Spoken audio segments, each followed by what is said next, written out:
All right. So the burgomaster, with his accompaniment of bodyguards, has. Oh, and you got. I forgot to put. What's his name? The elf with you, Casimir, because you went and stopped and picked him up on your way. So let's put Casimir with your group.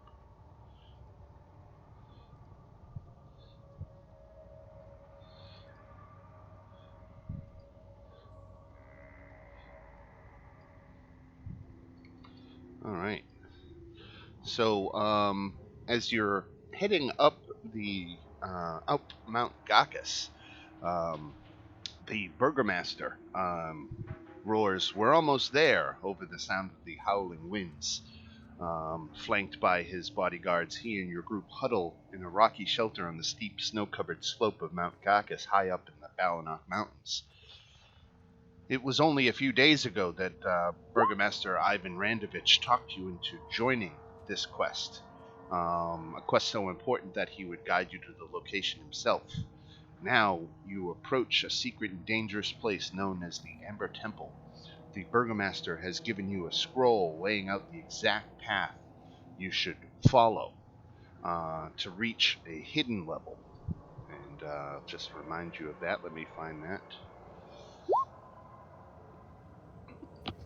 So you've got the Burgomaster's map, which gives you a precise path to follow. Once you find this hidden level, he wants you to search for an artifact of great power. It's a locket inscribed with a heart. The artifact can capture the dark powers torturing this land, powers which cannot be defeated through any other means. It is this power, he claims, that has brought such hardship to the village of Erasnu and the surrounding countryside. I think we've already covered a little bit of the history of the Amber Temple. I don't know that we need to go over that too much. And let me see. Is there anything really important here? Well, I guess we'll go over some of what the burgomaster knows about the Amber Temple. That it was built thousands of years ago by good wizards.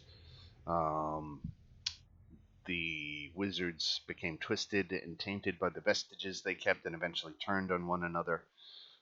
There was a handful of wizards that escaped this fate, sealing themselves off in the secret level of the temple. Other facts about the temple: there is a lich, a powerful lich that has made the upper temple his domain. He's to be avoided. He and his guardians are the enchanted skulls of the former wizards. As far as Burgomaster Randovich knows, the lich has not found the secret level. The Burgomaster learned of this place from ancient scrolls and visited months ago. The importance of the artifact is why he brings you here now. And lastly, he is not going to enter the temple himself. He says the beings within do not remember him kindly. And he says it's probably in your best interest not to mention him to any of the occupants. So after revealing some of this information, you continue to climb up the last distance to the temple, and you climb a snowy rise to behold the Amber Temple in front of you, carved into the sheer mountainside. Its front is 50 feet high, and 6 massive alcoves flank a central archway. Each of the alcoves contains a 20-foot-tall statue made of a single block of amber. The statues depict the faceless, hooded figure, hands pressed together in prayer. And the burgomaster points to the central archway. There! Follow the map, find the locket, no matter the costs. He looks at each of you intently and reminds you, the beings within do not think kindly of me. Promise me you will not mention my name. Much harm would come to the village of Erasnu, so you must keep my involvement secret. Go as quickly as you can and do not stray from the path. That's kind of suspicious. You think just a little? So that is where we kick off this week. Casimir and the rest of you about to go inside as the burgomaster and his guards wait for you to return.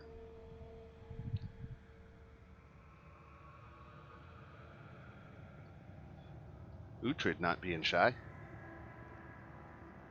Well, I just figured we're going there anyway. Let's see. So we haven't rested at all since the last fight? I'm not sure when the last rest was. Yeah, I'm just checking. Let's see. We probably should rest if we haven't. I don't know. I seem to be fully rested. What was the last fight? That was the Last fight you didn't get hit. That's true. Yeah, I'm trying to think what the last fight was. That was when we was fighting the brother and the hag. We haven't rested since then. Mm-mm. We went straight to do all this. We didn't rest. Okay, I guess we should probably rest then before we go in. Yeah. Not everybody has full hip. Let me give him a time check here. It's 4 in the afternoon, so you got about an hour of sunlight left. Do we have to go in during daytime or? Nope.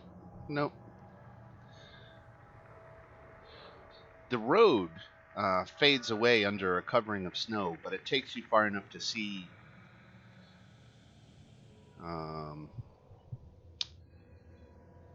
between the two innermost alcoves, right where Uhtred is standing, you can see a plain, unmarked door. Its normal size is made tiny in comparison to the stone in which it stands, and thick ice covers the door, indicating its age and disuse. Despite that, the snow at the foot of the door has been swept away, indicating that someone has been here recently. Carved into the wood of the door over and over again in various languages is a message. No, what does it say? If you seek honor or power, turn back. These walls hold naught but doom. In many vessels below, the darkness shelters a timeless evil. The danger is an infection of a malevolent divinity. Our arrogance and folly forge this place into our prison. Leave now before our damnation becomes yours. Sounds like an inviting place. Right. Yeah, it sounds like we should probably rest before we go in here. Give yourself an hour. Short rest. Do we want a short rest or do we need a long rest? How's everyone else doing?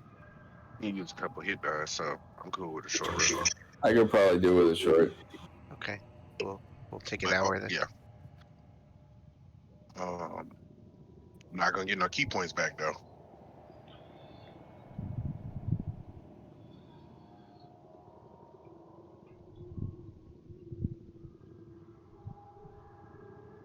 Sounds better than Chuck E. Cheese. They should have that sign outside of Chuck E. Cheese when you go in. Leave now before our damnation becomes yours.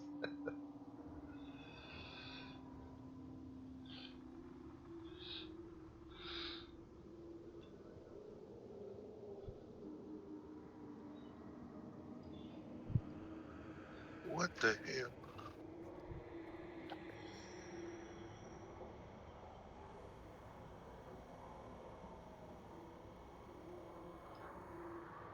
Alright, I'm good.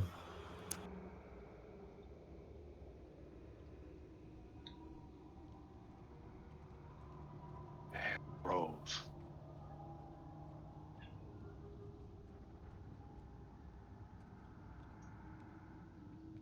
Right. Is there a door here? There is. Let me open that for you.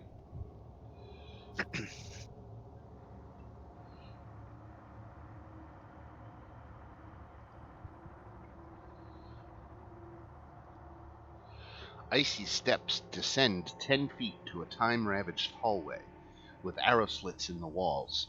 Beyond the hall lies a vast darkness. Sitting up against the corner of the room is a dead body covered in tattered robes. You can tell from its mummified features that it has been here for a great number of years, preserved by the cold climate of the mountain. Close inspection reveals that the corpse was likely a young man when he was alive. In one hand he clutches an iron hammer, and in the other a dulled chisel. Can I check for traps like around the stairs before we go in or something? Sure, you can do perception check.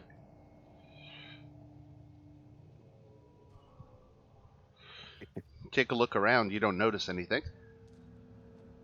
I trust him. Let's go in. Does my passive perception pick up anything? Nope. Okay.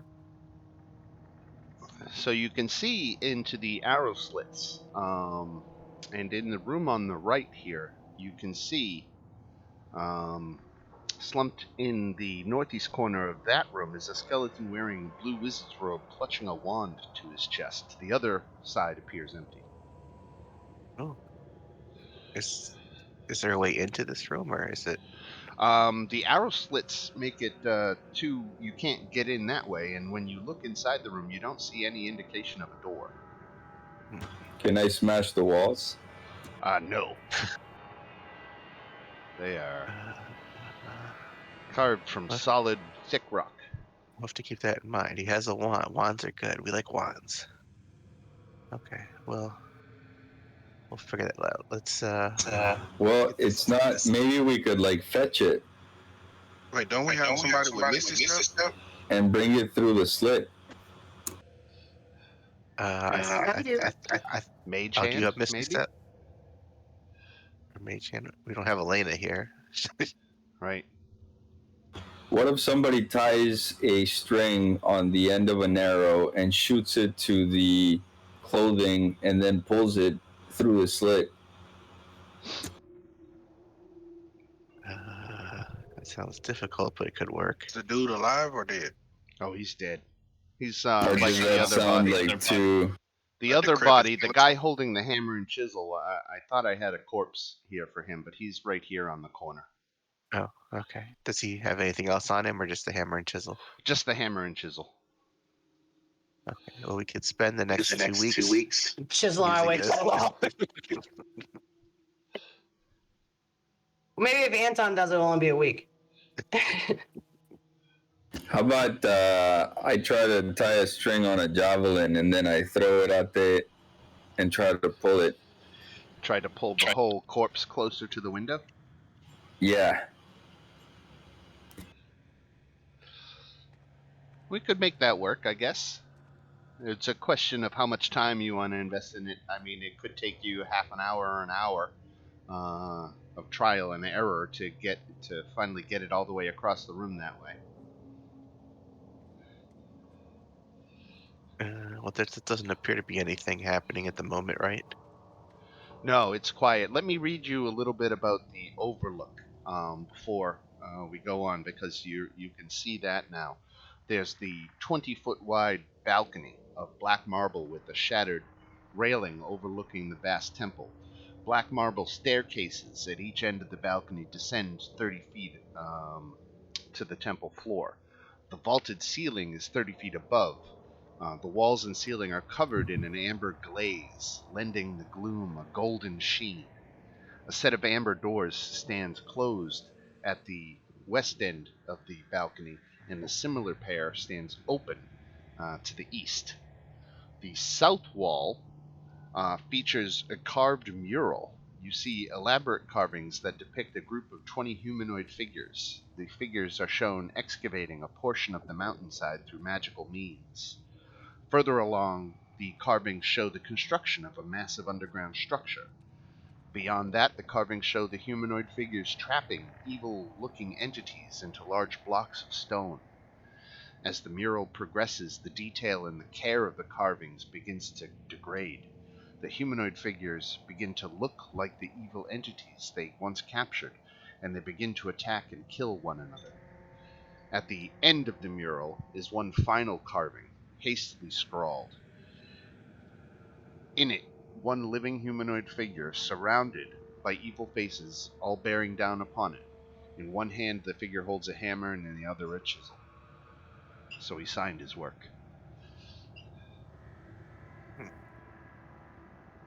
Well, that guy was making that mural this whole time with that chisel. At least he's the one who finished it, and maybe Okay. carved the message on the door. Okay. Now, Zolan, you notice higher up on the walls the arrow slits overlooking the temple.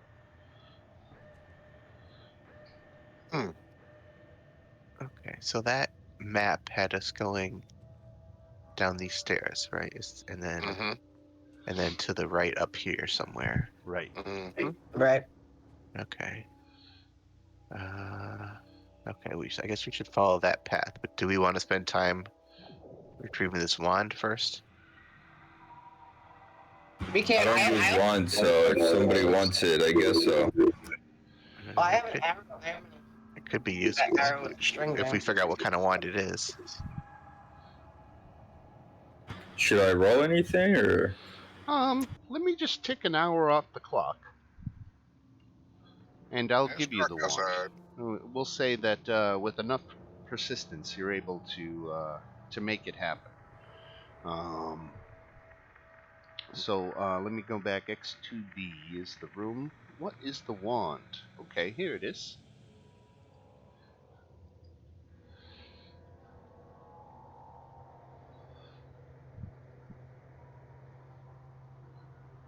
Okay, that's useful.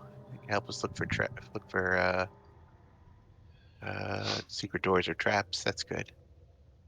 Okay. Yeah, that's pretty good. You can use it up to 3 times, and then it recharges. Okay. Recharges daily. Sweet. Yeah, we need that. Since we don't have a rogue. Well, I guess we kind of have a rogue, but not like a full rogue. That'll be useful. Okay, so we can kind of see in that opening. So what do we see in there? Oh, in there. So Looks like looking into the room on the right, Yeah. I'll tell you what you can see. Let me scroll down there. The room is featureless except for a rough-edged, 10-foot diameter circular hole in the floor to the east and empty torch sconces along the walls. Double doors of amber stand open to the north and west. A single closed door lies just south of the western set of double doors. Let's stick to the path. So let's head down. Let's try and be quiet, but let's head down these stairs.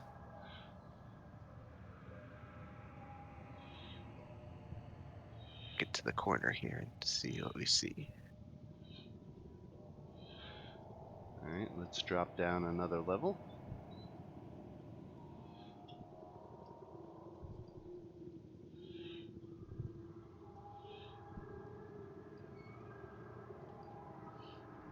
Put you here. Okay, so Let so it me looks like go to Oh the yeah, lower floor, and I'll tell you a little bit about the room, the large room that you're in. Um, 4 black marble columns support the vaulted ceiling of the temple, at the north end of which stands a 40-foot tall statue of a cowled figure in flowing robes. The statue's stony hands are outstretched, as if in the midst of casting a spell, and its face is a void of utter blackness. The ominous statue stands between 2 black marble balconies, one of which has partially collapsed and fallen to the temple's black marble floor, in front of an open doorway. The walls of the temple are sheathed in amber, and the doors leading from it are made of amber as well. Arched hallways coated with amber lead away from the temple to the west and east. Flanking these exits are alcoves that hold white marble statues of robed human wizards with pointed hats and golden staffs. One of them has toppled over and lies shattered on the floor.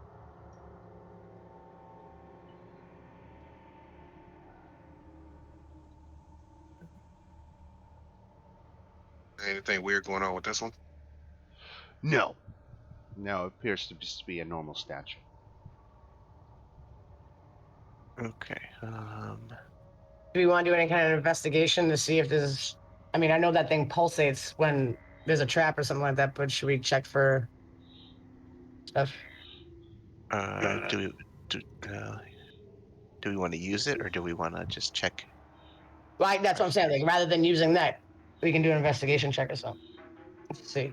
Yeah, you can do a perception if you want to look for traps. Oh, stay close to the wall. Let's try that first because it's free, and then we can use the one for backup.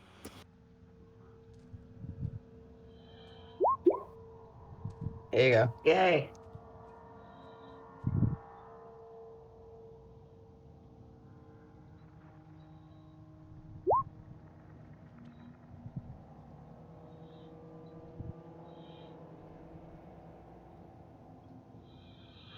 So, Uhtred and Zolan, the arched hall that you're looking at here rises to a height of 20 feet. You can see your reflections in the amber glaze, but the images don't mirror your movements. Instead, they wave their arms and scream silent warnings to you. That's not freaky. I'm gonna listen to my shit. I'm gonna listen to my I'm gonna- reflection. I'm just gonna stay right here. I'm gonna stealth up to the corner and look around. Take a peek around the corner.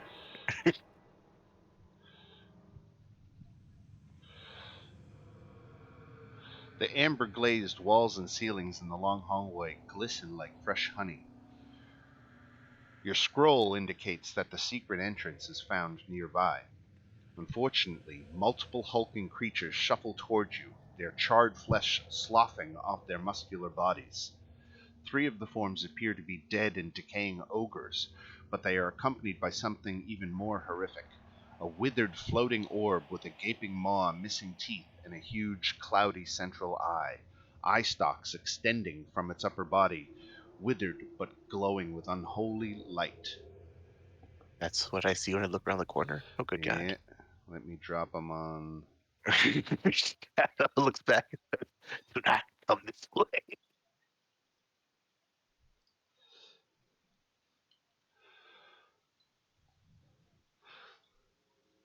So it says it should begin combat with them 30 feet from you. That's 30 feet, so that is Oh. perfect. Okay, so we Do can they- roll for initiative. Oh, crap.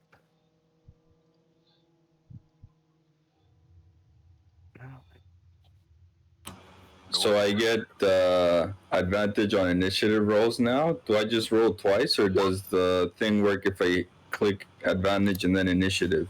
I'm not sure. You You'll should have be able to. to just click advantage, yeah, and try it. I'm gonna do with advantage first and then normal just to check. Oh, you got a crit anyways. Oh damn!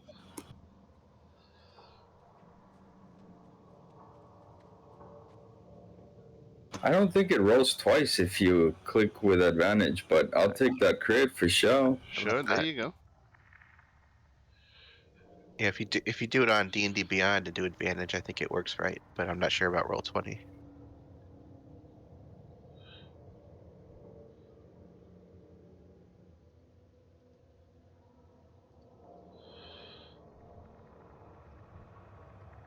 So I don't see whatever things are charging at him, right? From here? No. The Shadow's like, ah!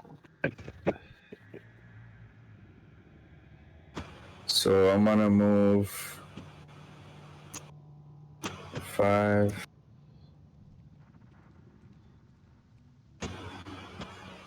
25, 30,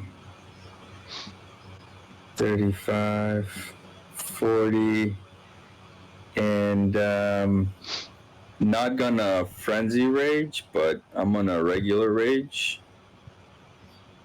as a bonus action. And action, I'm gonna throw a javelin at this guy right here. All right.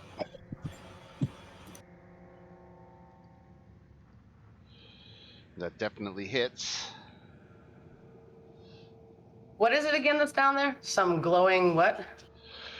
3 ogre zombies and what looks Okay. to be like a zombie beholder. Oh yeah. All right. Fuck him up.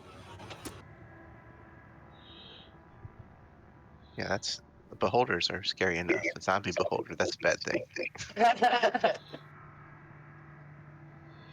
Great. All right, so 7 piercing damage to the ogre zombie.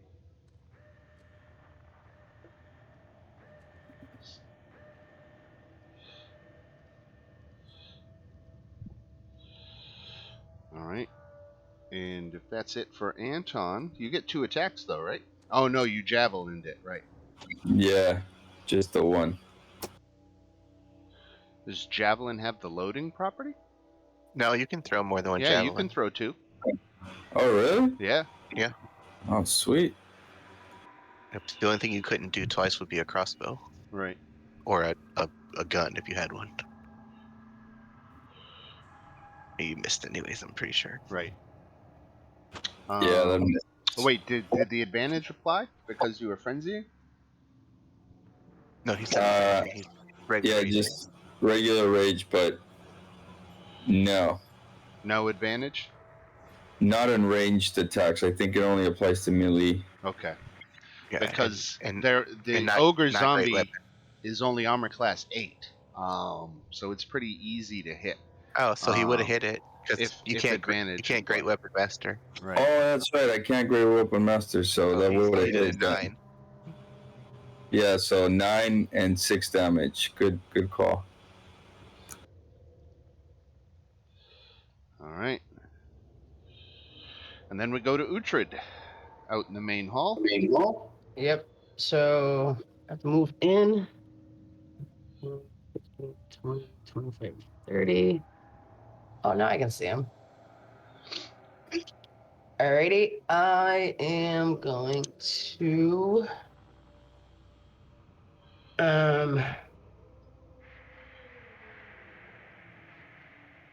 I will do my longbow. I'm gonna go after this guy.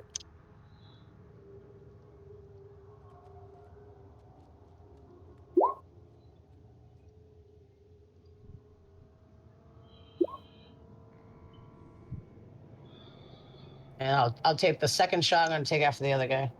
So you were targeting, I'm sorry, was it the beholder or the ogre? First one was the big fat guy. Okay. Now my second one's gonna be the eyeball thing. Got it. I believe Does that hit? that hits, but let me check. Let me just record the 6 damage on the ogre, and then the armor class for the zombie beholder is 15, so 16 hits. Oh. Yay. 11 piercing damage. And then I'm just gonna do my cunning action to kind of back up and go behind the line of sight. I get a sneak attack? I don't get a sneak attack, right? No, there was nobody adjacent. All right, so this ogre down here, he gets to move 30 feet. 5, 10, 15, 20, 25, 30. So that's as far as he gets. He just shuffles closer.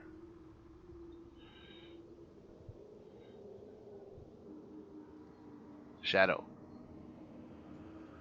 All right, I'm gonna shoot at the beholder.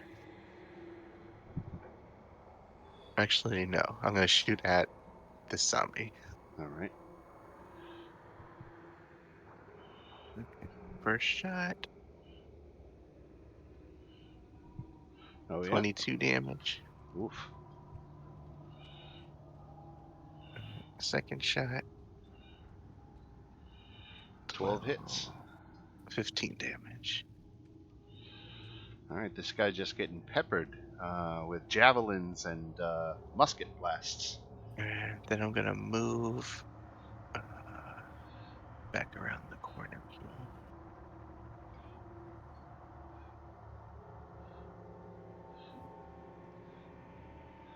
All right.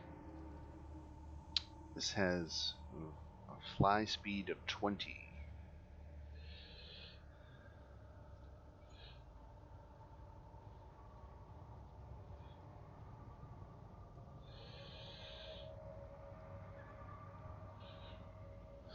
Okay, Anton, do me a favor, roll a d4. Oh no. Not the eye attacks. All right. You got targeted with the zombie's disintegration ray. Oh jeez. It's the worst one. So you need to make a dexterity saving throw. Shit. 10d8 force damage. Good goodness.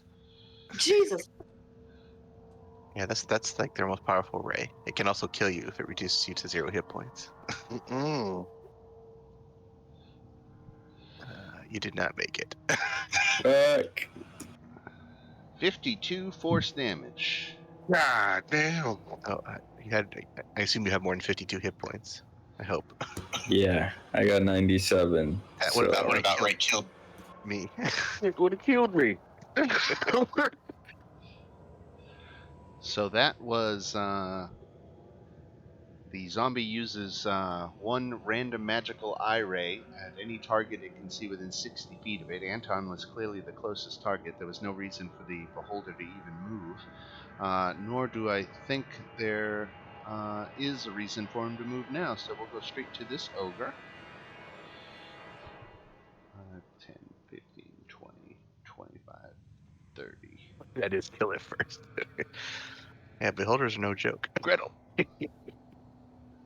I'm having a heart attack. So,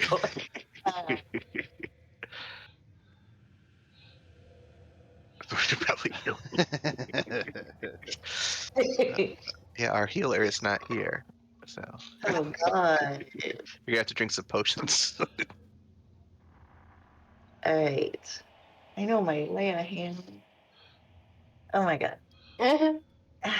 That just totally messed up my head. Fly, but now I don't want to fly because that thing's just gonna fly at me. So. All right. Oh. Well, all right. So these big square. Okay, I see they're 5, yeah. tiny squares. All right. So I don't want to go close. All right. Where the hell is Anton? 1, 5. 10. Where is Anton? Oh, He's up there. up there. He's up there and to the left, yeah. You All can't right, get to him. I can't You get can't to get to him. All right. Stick him. No, I want to get the holder, but he's far away.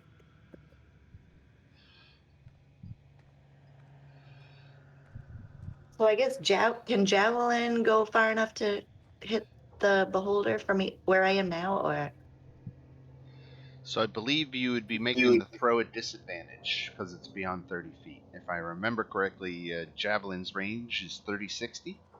How many feet did you just move?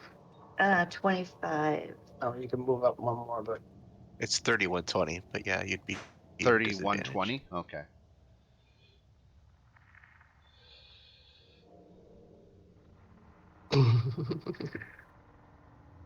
Okay. Um, I I was going to use my thing thinking that they would be extra vulnerable to radiant damage. Would I know that these would be extra vulnerable to radiant damage because they're undead? Typically, zombies aren't. Oh, okay.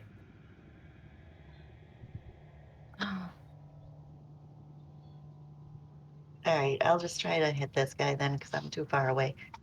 So now I'm gonna get killed by this idiot. you have Let's it try to- engaged. No.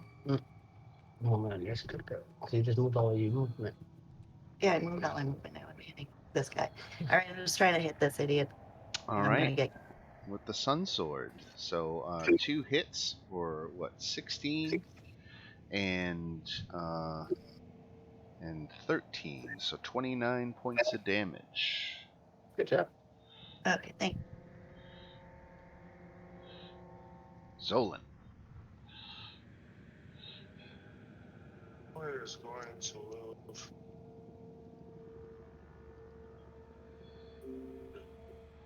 Can I shimmy by and get like around him? You can move through Gretel's square. And then once you're adjacent to the ogre, as long as you don't break distance, you can move all around him without provoking. All right. So I'm going to move here. All right. That's flanking, right? No. Oh, would I have to move here? You'd have to, go right here. Right there. If you've got all that movement, how much did you use to get that far? Here. So 30. I still have 20. Oh, you okay? Well, I have none then. All right. All right. So I'll stay here, and I'll attack him.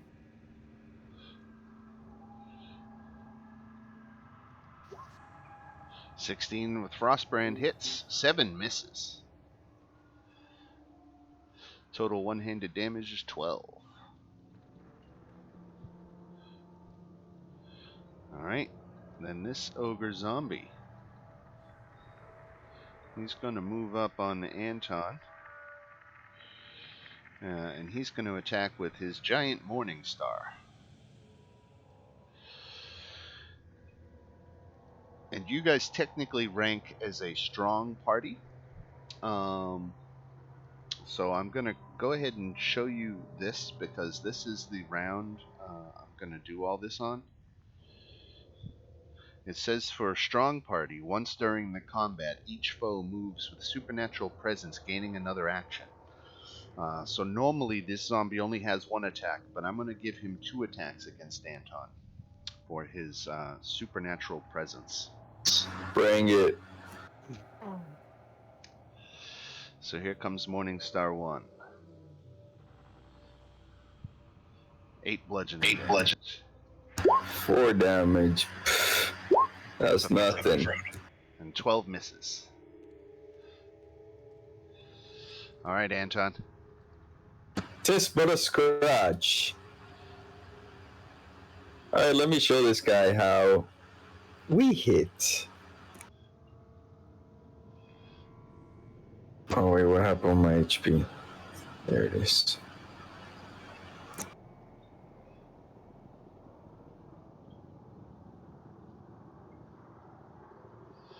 Okay, so there's a hit for 18 damage.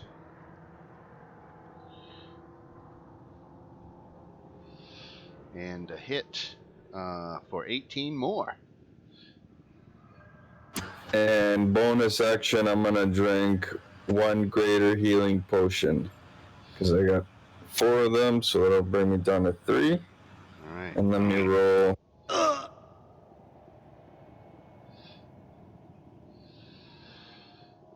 Here's something though. While you roll your potion, that attack would have reduced him to 0 hit points, but he has a feature called Undead Fortitude. So instead, he makes a Constitution saving throw, which I don't think he can technically make because it's 5 plus the damage taken, and the blow that killed him did 18. So he'd have to make a 23 Constitution saving throw, which is not possible. Even if he rolls a 20, there's no automatic 20 success rule on saving throws. So he does go down. He failed his save effectively by having an impossible save. Uhtred. Alrighty. I am going to. I'm gonna come up. 10, 15. And Oh, good. Now you're flanking. do I have to do one more? No, Now I'm flanking now. you're or this- flanking now, right? Okay. Either space would have given you flanking. All right, awesome. And I'm gonna hit him with my battle axe, but I'm gonna attach my green flame blade to it. Okay. Um,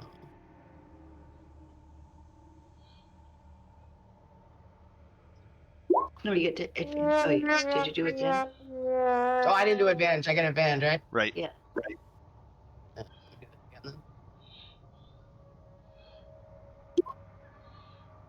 All right. So So I want to hit the guy that I'm flanking, but I also want the green flame blade to go to the other guy too, because it can travel. right. So that is 20 points, or 19 points of damage to the first guy and 7 to the second, if I'm reading it correctly. Yeah, I think that's right. Yeah, I think so. All right. So the guy next to him takes 7. And anything, you got a second attack with that? I do. So What's I the will. damage? I will do it again, but I'm still at advantage. So Yep. Okay, so there's a hit. Is the green flame blade still on? No, yeah, but I don't think I rolled with it though. I think it's a cantrip, but I think it's just one attack. So Yeah. I don't Okay. think it carries on to your multiple attacks. Right. Okay. Right. All right. So this is just 11 points of damage. Cool. And I get my sneak attack. Yes, you do. Yep. I'm not at advantage though, right? That's just three. Okay. Yeah, you were. You were at advantage for the flanking. On my sneak attack too. Sneak attack is a Okay. damage roll, so advantage only applies to D20 rolls. And then I'm gonna do my disengage. You already used your bonus action, didn't you? Was that the sneak? No, I had two hits, and then my sneak attack is just a regular sneak attack. It's not a bonus action. I'm thinking of Anton. I'm sorry. So my bonus action would be my cunning action. Right. So I'm gonna go over here, back to here. All right, dancing in and dancing out. Let's see. Let's do one attack at each. Here comes the first one at Gretel. Does that hit? Nope. 14. Nope. No. Oh no, you got like a super armor class. All right, and then the one at Zolan. Yes. So Zolan takes 6 points of big weapon damage from a ogre zombie. Then we go to Shadow, hiding around the corner. Okay. I'll peek out. Okay, I see some zombies, so I'm gonna shoot the one that looks hurt first. Okay. Where's my sheet? Oh, I must have closed my sheet. 1 second.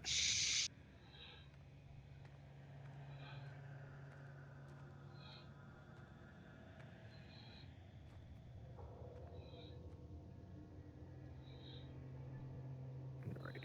First attack Oh yeah. for 23.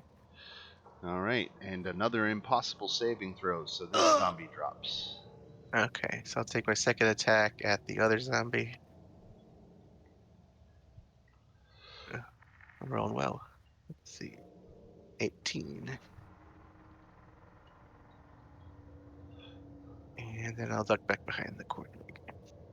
All right. Okay.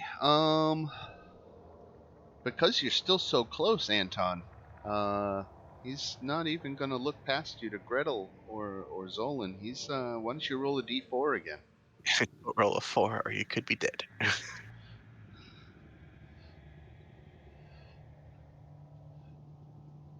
3. That's better. The At least it's not enervation disintegrate. ray. So make a con saving throw. Okay, well that's not automatic death, so that's good. And your con save is really good, I'm thinking. Wow, and you still failed. All right, so here comes 8d8 damage.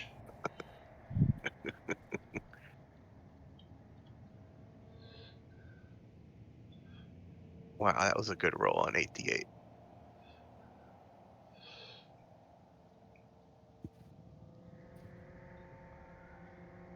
Can I use this on this attack? You sure can. You're using your reaction. Oh, that's not 11 plus your con modifier. So that's 4, 15, 23 damage. 23. 23. Okay.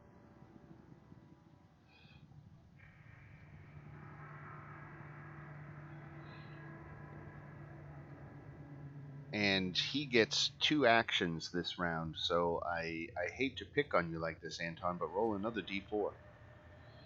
Oh, jeez. Don't roll a 4. Okay. All right, what's here that? comes the Fear Ray. So Okay, a that's Wisdom a fear ray saving is not bad. No damage. Oh, All and you're right, not you afraid. made the Wisdom saving throw. You are not afraid. All I right. can't could be frightened anyway because I'm raging. Oh, that's true. Yeah, so that wouldn't have affected you, which is good. Right. All right, Zolan. 2 hits. Ooh. I'm gonna cast shield for the first one. Well, no. Shield puts me at 22, so I'll miss the second one.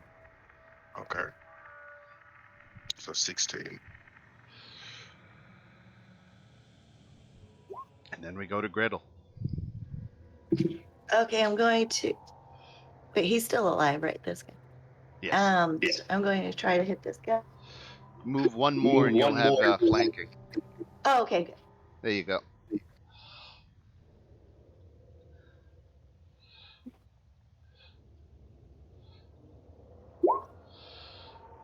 All right, so 14 and 16. 30 altogether. Okay, thanks. All right, Zolan. All right, I'm gonna hit this dude back. With am am I at advantage at You for got flanking? flanking, right? Okay, so there's that, and there's that. 2 hits. So Total one-handed damage 12 20. and 8. So he takes another 20 points. That's it for me. All right. And then this ogre zombie is out of the fight, and we go back to Anton. Finally. Alright, I'm gonna charge this guy and slash him with my sword.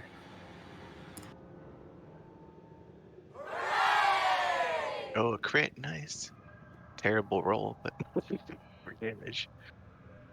So it's armor class 15, so you hit for 18 damage and 19 damage for a total of 37. And then Wait, that doesn't make any sense. That what kind of weapon are you using? the silver greatsword that was +1.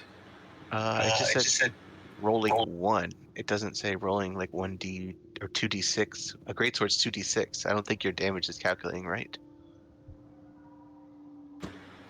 Oh yeah, something's going on. Yeah, it's automatically just rolling 1 for your damage, it looks like. 1 plus 4 plus 1. So it should be 2d6 plus 4. Oh, something happened on the sword's description or something. So it should be rolling 1d6, right? Or no? 2d6 for a greatsword. So on a crit, that's 4d6. Yeah, so it should be 4d6 plus 4 plus 1. So crit is an extra what? an extra weapon double damage weapon roll. damage. Yeah. So on a greatsword, a crit is 2d6. No, 46. Well, yeah, an additional 2d6, right? Yeah. Okay, I think wait, it's not saving. I don't know. I think my greatsword is like bugged or something. It's You running from beyond, or are you on? no, just on the character sheet here. Let me take a look. I didn't make any changes to it before today's game, so I don't get what's going on.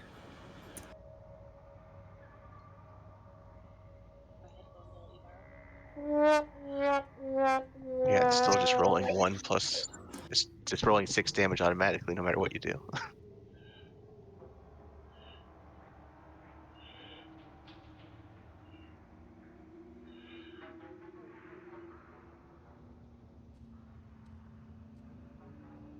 Maybe I'll just try Oh, to I drive see. I another. see where it is. So I'm looking at your silver greatsword now. So what you want to do is the damage is 2d6. There we go. If I change that 1 to a 2d6, it should work now.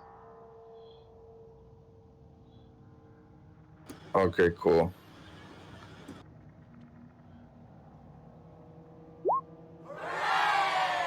Damn. Oh, another crit. Well, that was. Oh, damn.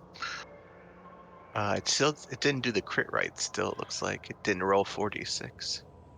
It just rolled 2d6 plus 4 plus 1 Does again. crit double or just add another weapon die? Let me look at mine. It should roll the weapon damage twice. Right. Let me try. Well, I don't know how to get a crit to check, but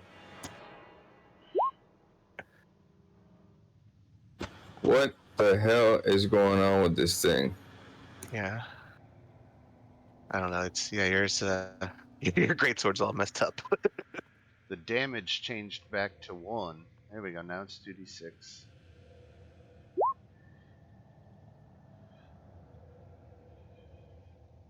And just keep rolling until you get a crit.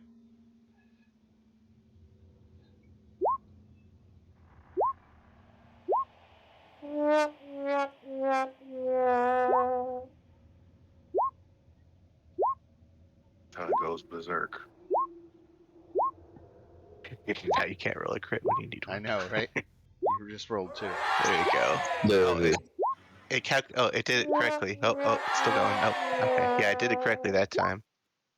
Yep. Wait, no. Okay, sweet. It didn't quite do it correctly, but that's All right. Well, we'll have to move on. But yeah. So just for your damage, just roll 4d6 plus 5. That'll be your actual damage on what you did. and while we get that that bit of Oh, just accounting sorted, we'll go to Uhtred. so 16 plus his great weapon master 10, so it should be 26 damage on his hit that he did. That'd be easy if you just run it I from did him. 2 hits, or what's the AC on it? AC 15. Yeah, so they both hit. So that would be was that a regular hit or a crit? Well, we took the HP out or no? I don't. I already recorded 37 points of damage. Okay, cool.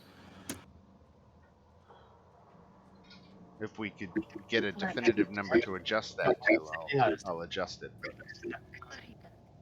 So it's basically just 10 extra because it had shown 6 damage, and so he Okay, did 6. so 10 So it's extra. just 10 more. Yeah, All right, 10 more. and that should even it out. All right. And Uhtred's going to attack this big zombie. Yep. All right. And I'm gonna do my green flame blade again with my battle axe.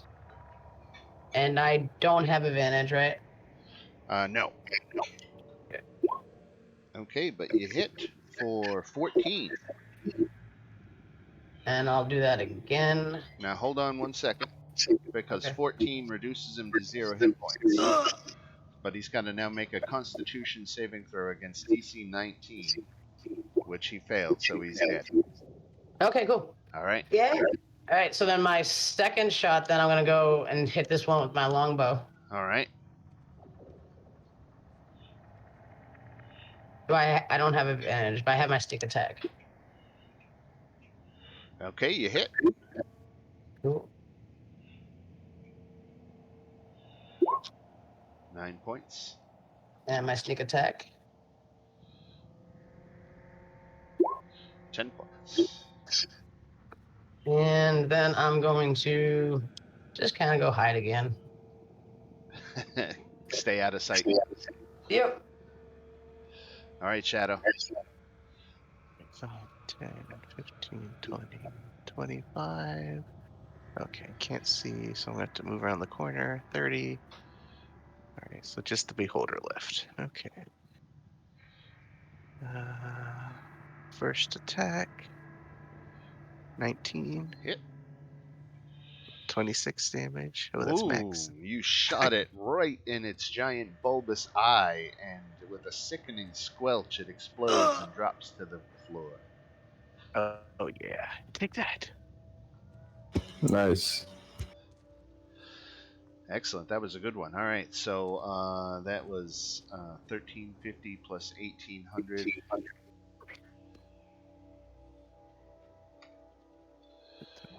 3150 divided by 7 is 450 each. Let's see. 450. I guess I should really stop dividing by 7. We've been down to a party of 6, and even to a party of 5. So I should probably before you record that, let me do it for a party of 6, and it's 525. So another 75. Okay. I'm gonna drink 2 greater healing potions before we move forward. I don't blame you. We get greater healing potion from. He bought like 4 of them. Yeah, I got 1 left. We're definitely gonna have to stock up again before we go fight Yeah. Strahd. We have to stock up on healing potions since we don't have a cleric.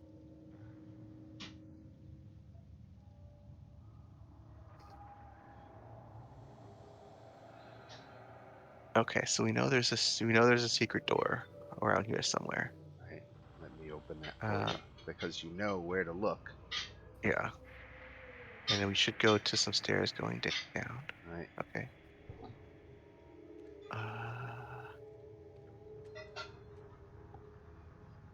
I'm gonna get to the landing here.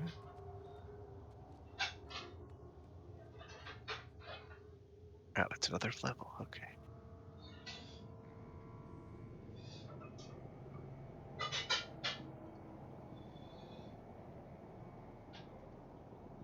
Oh, is this is specifically for the extra content? Cool. Right. There's a different map. I can't really see anything. I'm just a little tiny little white box that's just me and Shadow. I need to zoom out. And let me Okay. tell you what you see as you come down this this stairway here. So black marble stairs descend steeply into the cold darkness. Each step you take echoes loudly, reflecting off the amber-glazed walls. Finally, you reach a small landing. Directly in front of you is a translucent amber door. Adorning the center of the door is a bas-relief amber face, carved into the appearance of a young woman with sharp features, and her eyes are closed. That's interesting.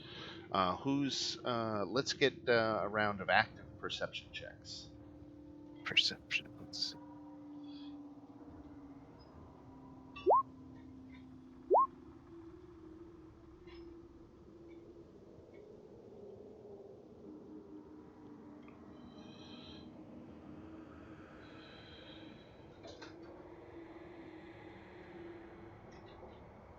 Okay, so 3 of you failed and 2 of you succeeded. So I'm going to say you don't notice the thing.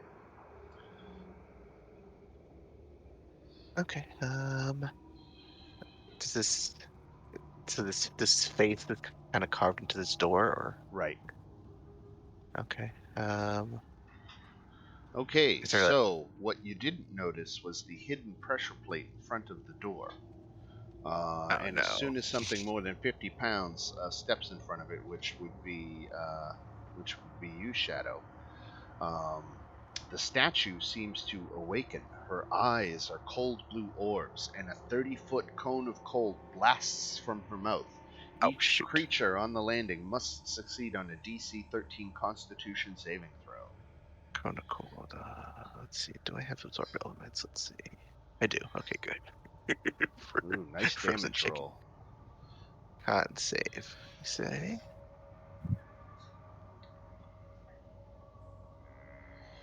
So it's Oh. DC 13. Nice. Nice.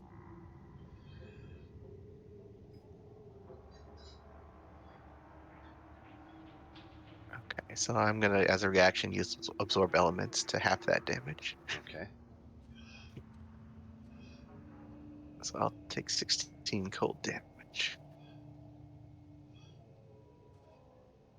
Anybody who did better than 13 takes 16 damage. Anyone who got 12 or lower has to take 32 damage.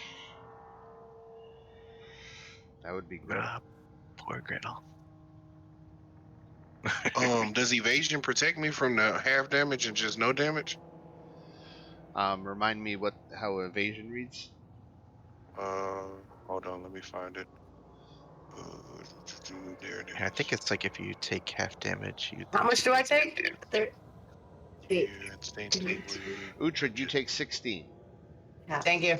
Instinctive agility lets you dodge out of the way of certain area attacks, such as Blue Dragon Lightning Breath and Fireball spells.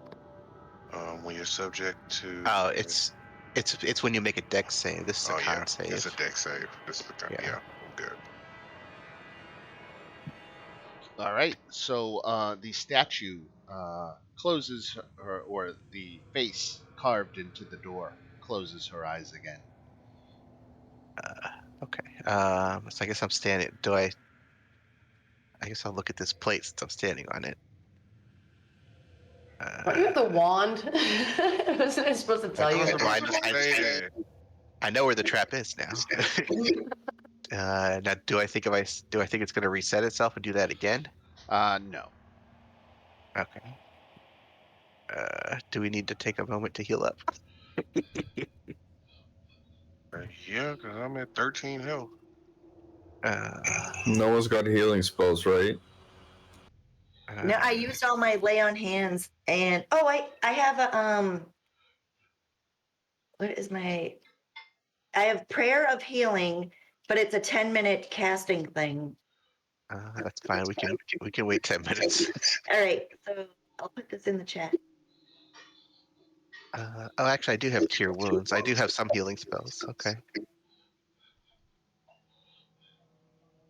Yeah, so it's So 2d8 plus whatever, plus your charisma.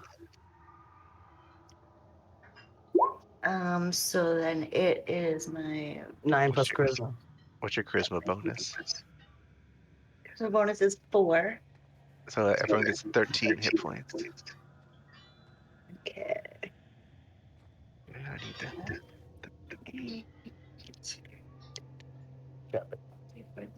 Okay, who else is still looking bad? I have some healing spells. I'm not so bad anymore. Zolan, you said you were down a lot? Yeah, I'm 22 health. Okay, let me give you this. So you get 6 back. Everybody does? No, this is just Zolan. So Zolan, I gave you 13 hit points. Dang. All right. So do you want? How much down are you still? I'm at 29 now.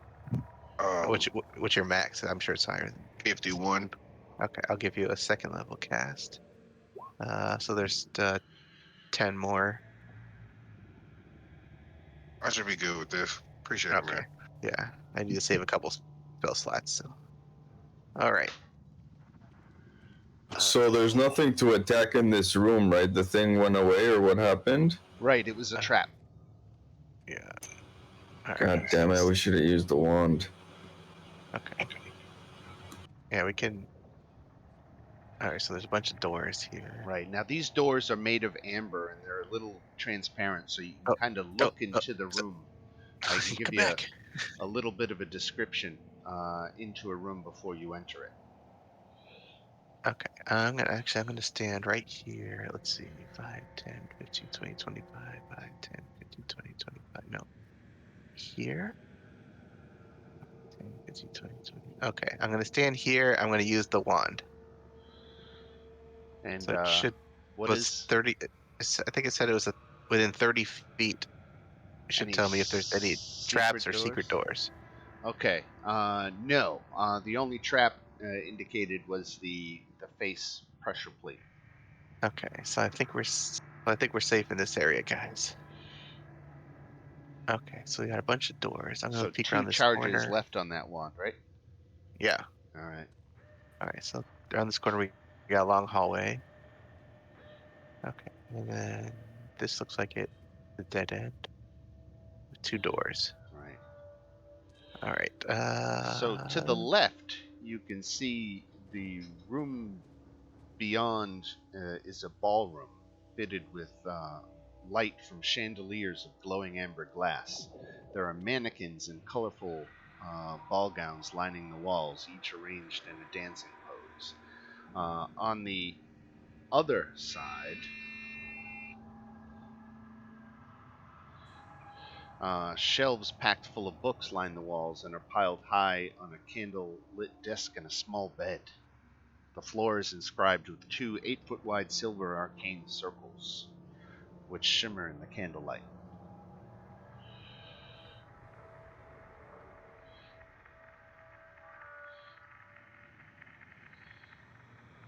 So, do we go into these rooms or no? Yeah, I guess we can. Let's go into this door on the left here. The ballroom? Is that what that is? Okay. Yeah, so we're looking for an amulet. Do we know? Do we know kind of what the amulet looks like, or we just know we're looking It's for an a amulet? it's a Anton. locket of a heart. Locket. Okay. All right. Well, let's. So are these like mannequins? What's going on in here? Yes, yeah. The mannequins in colorful ball gowns are arranged in dancing poses. Okay. The far wall bears a single mannequin wearing an elaborate ice blue dress. As you watch, a different door to the room up here opens. Let me open that. Right. Something's coming out. And a woman swirls into the room, dancing. Her skin is not flesh, however. It is ghostly blue, her hair an ethereal white.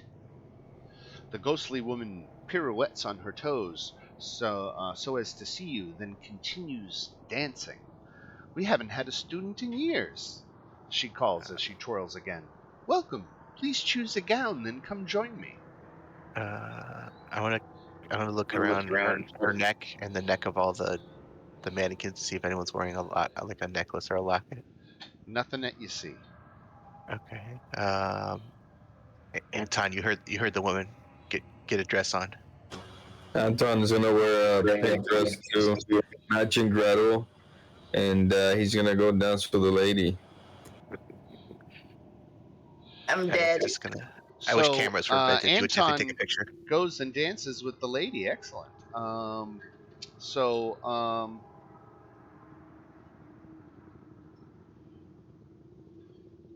What are you doing, the waltz? okay. So here comes to Anton. I've got a handout for you, Anton. Because when she touches you, she disappears. And I got to remember where the hell the handout is. It's way up here. Okay. And this is Rabenovich.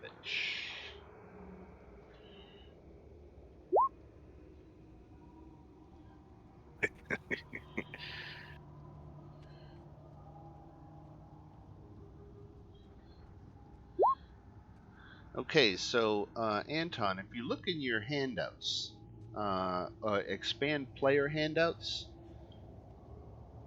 and Okay. there's a new category called the Lost Level Spirit Essences. You see that folder? The what? Lost Level Spirit Essences. Trying to find it. Under player handouts.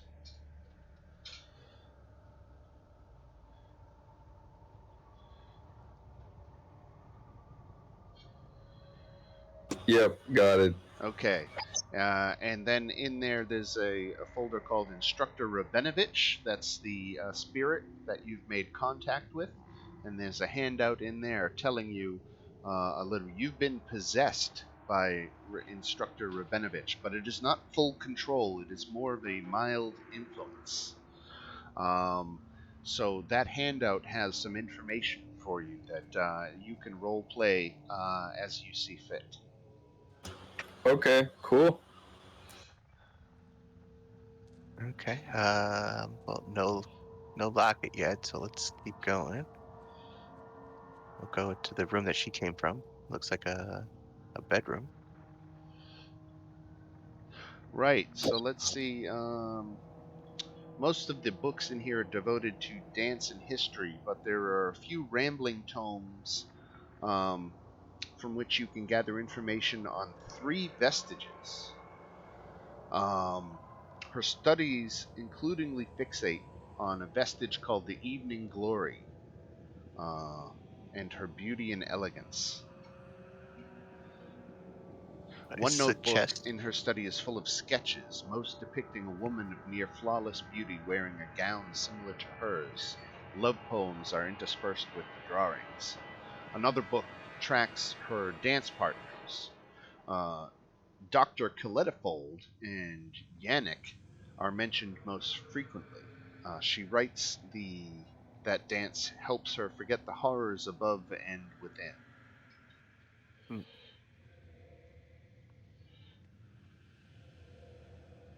Is this a chest here, or what is this thing? Yes, but it only contains moldy clothing. Okay. Is there like a journal here? Yeah, I just described what the books. Oh, okay, yeah. Yeah. Okay. Well, let's guess we'll keep going. Let's open this door. I'm gonna take the journal and pocket it, and then Anton's gonna say, "What's the rush, guys? How about a dance?" and start swirling around. Excellent. Why don't you gain inspiration for being so inspired? Hey, what? It looks like we're back out here. Oh God, this place has so many rooms. Okay. Are these dots on the ground supposed to be anything? No, they're just dirt. Okay. All right. Well, I'm gonna push Anton and be like, dude, stop swirling around. I'm gonna listen at this door. All right, so you can again see through this door, and beyond the translucent amber door, you see a laboratory. It's desks and shelves neatly containing alchemical devices and chemical components. Eerily, a glass vial floats off the table. It tips a dark liquid into a second vial filled with white granules. The contents boil briefly, becoming a swirling dark purple liquid. The empty vial descends onto the table and is still. Oh, that's cool. Okay. I want to go. Death Shadow definitely wants to go in here, so he's gonna open the door. All right.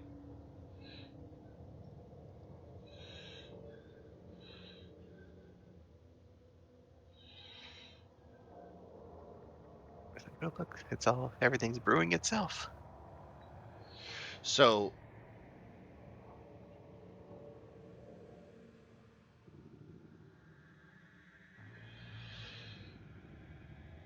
there's a journal on the desk filled with alchemical recipes, but also contains musings after the lost level here was sealed off. She doubts whether the wizards can withstand the vestiges and fears they will free themselves. Pull up She the recipe writes book. the ingredients for a poison which, if added to the food, could kill all the wizards. The next page reads, "How foolish of me to believe that death would free us from the evening glory's grasp." She remarks that Dr. Coletifold's form is slightly different, perhaps due to his greater skill with magic. Shadow will take that book. Yes, most definitely we will. uh, Start anything making else? health potions on the road. Anything else in here? Any completed potions or anything? Did the journal have a name of who it belonged to? Yes, it was Krasanati, Magister Krasanati. Hmm. I'm going to give you the Krasanati. spelling of that because it's good at Scrabble. Here you go.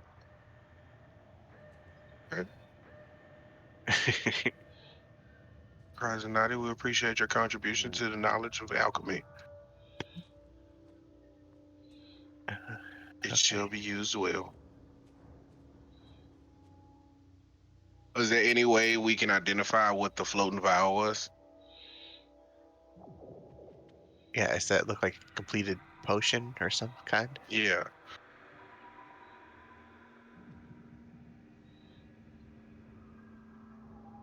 So some of the containers get knocked over suddenly. Anton, what'd you do now? Just a quick one. Come on. What was that? The hell is wrong with Anton? He's still dancing. I don't know. I think he's lost it. All right, and Shadow, I have a handout for you. Oh, goody. I hope it's a deed.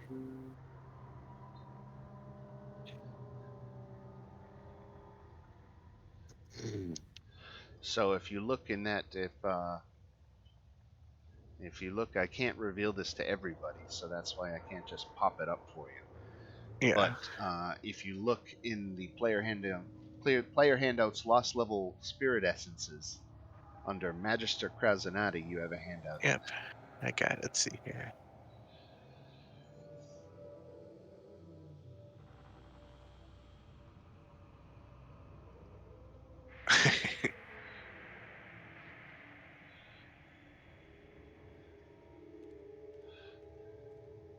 Let's see.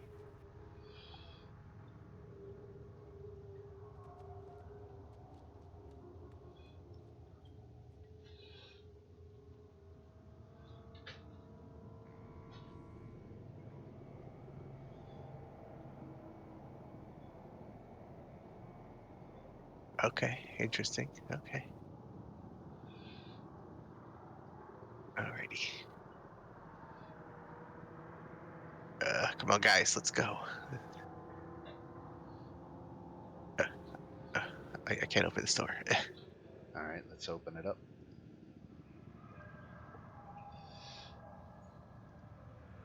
All right. Next door. All right.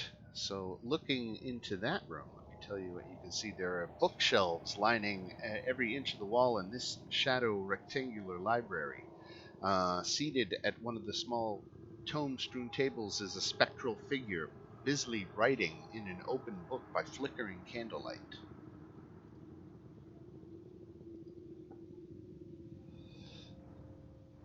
Anton's gonna waltz in and start dancing and asking the ghost to dance with him. Um, Hello. Hello. he looks annoyed and says, "Dancing belongs in the ballroom."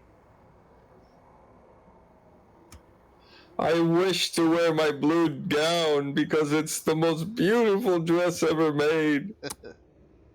What is wrong with Anton? So So this fella is busily penning something, and he closes the book as you come in, as if to keep it private.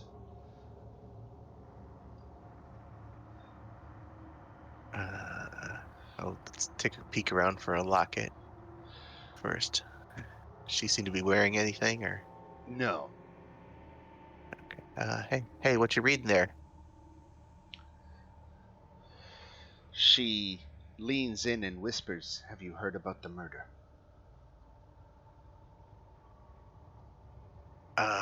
No. What murder? What are you talking about? I don't know anything about any murders. Dr. Coletifold, of Yes, course. yes, Dr. Coletifold. Yes, the murder. Let's dance.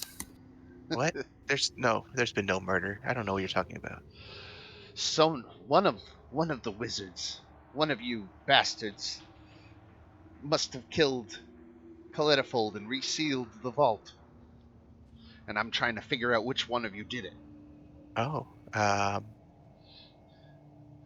I'd be more than happy to help you figure it out. Who's your main suspect?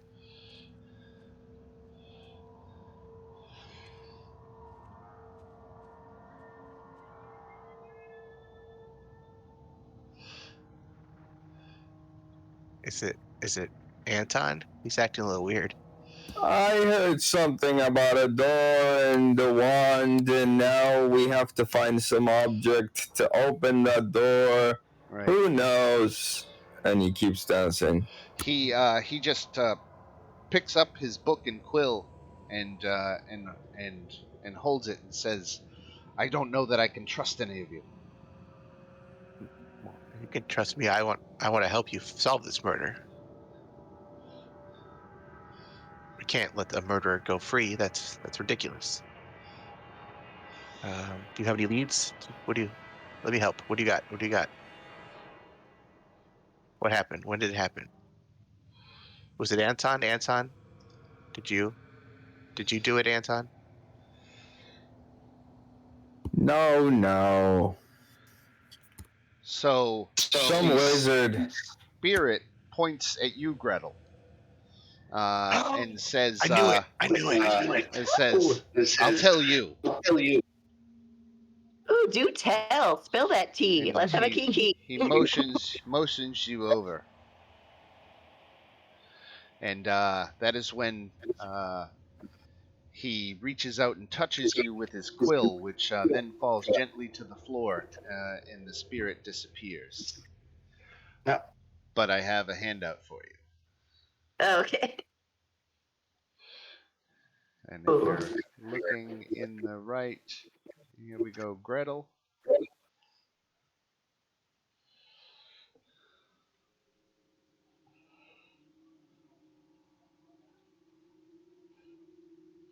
So if you look for Frederick von Mina,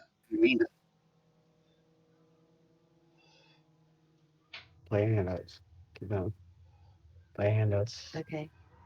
Do you know what it's under? Like, it's which? player handouts, lost level spirit essences. Oh, got it. I got it. Ooh.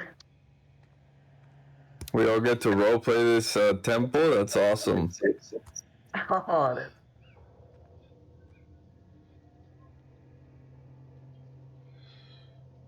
So what happened to the journal that it was holding? Yeah, let's see.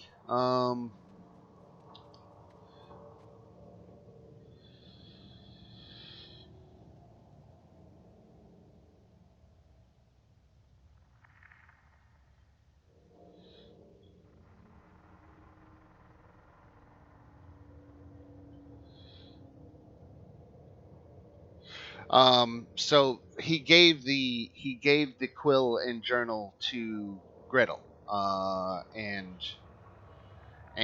there's nothing written here for me to read to you other than the handout. So if you had questions, you could ask Gretel. Gretel. Gretel has... Do you know who the murderer is? Do you know? No. Gretel, Are you the yeah. murderer, Gretel?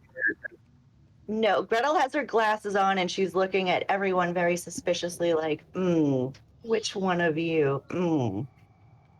But pretty much, I hate wizards now, and I'll get back to you with the rest. She's thinking. So you're saying a wizard did it?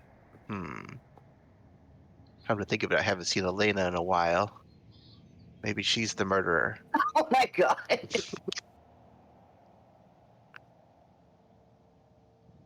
That makes perfect Nolan's sense. looking around like, why is everyone acting so weird? Zolan, we must solve this murder. We have to know. Yeah, we came here for a locket. I'm gonna go find that. Well, The I guess that's locket important to know. is in the same room with the murdered body of Dr. Calitafold. Where's Oh. that? The murdered body is protected by a ward, some unknown ward that one of the wizards must have cast and bound to a personal object of their own choosing. So in order to get the locket, you have to figure out who the murderer was, and which object they used to seal off the chamber, so that you can get inside and get the locket.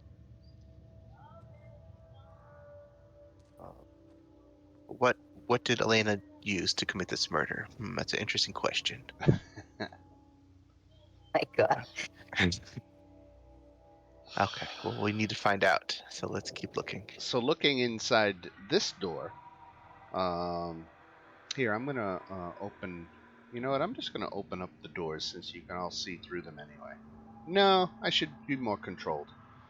But I'm gonna open up this door right here behind you. That is the chamber in which Dr. Calitafold's murdered body lies. Now, it's an interesting distinction because when I say murdered body, you know from Magister Krausenaudi's journal that she poisoned all the wizards a long time ago, hoping to prevent them from being corrupted by the vestiges that were being housed down here. Unfortunately, they all rose as undead. Um, all of them rose as ghostly undead, except for Dr. Calitafold, for whatever reason, and she thinks maybe because he was stronger in magic. He actually came back in a physical form. So one of the spirits, when I say murdered Dr. Calitafold, they murdered the undead Dr. Calitafold, who had been down here for centuries with them. So it's a little bit weird of a undead on undead murder mystery.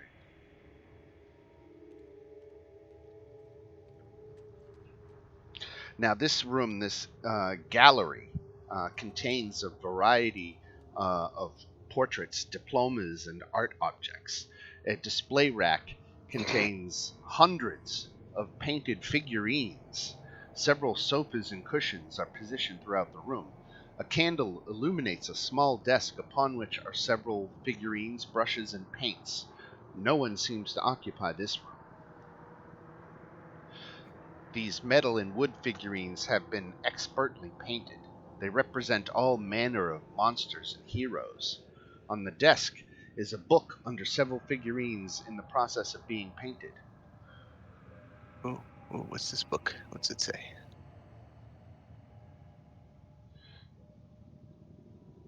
Are any of the figurines a chimera? Um, so when you reach down to, and it sounded like you reached for this journal and were eager to see what it said.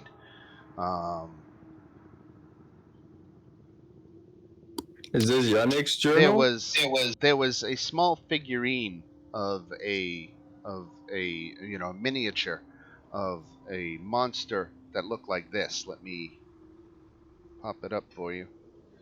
Whose journal is this? This was the little figurine on the desk. You don't know yet. And anyway, when you touched this figurine, it actually animated and quickly grew in size to be a creature that is occupying the room. and is attacking him. So we can roll for initiative. Uh-oh. Fellows, let us slay this beast. Have no fear.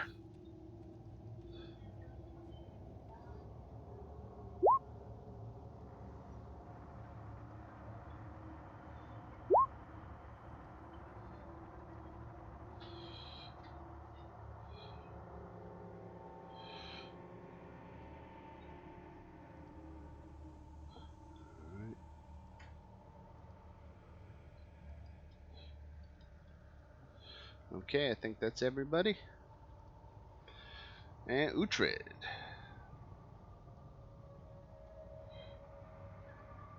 Oh joy. All right. So I'll hit him with my green flame battle axe. One-handed. Okay. Okay. 12 12 points of points of damage. damage. Now the Now the young Remoraz gets to go. I mean, actually, I have 2 hits. Ooh, okay. Yeah, no? Maybe? No, yeah, go ahead. Yeah, the Okay. second hit. I don't know why that's rolling twice. I'm sorry.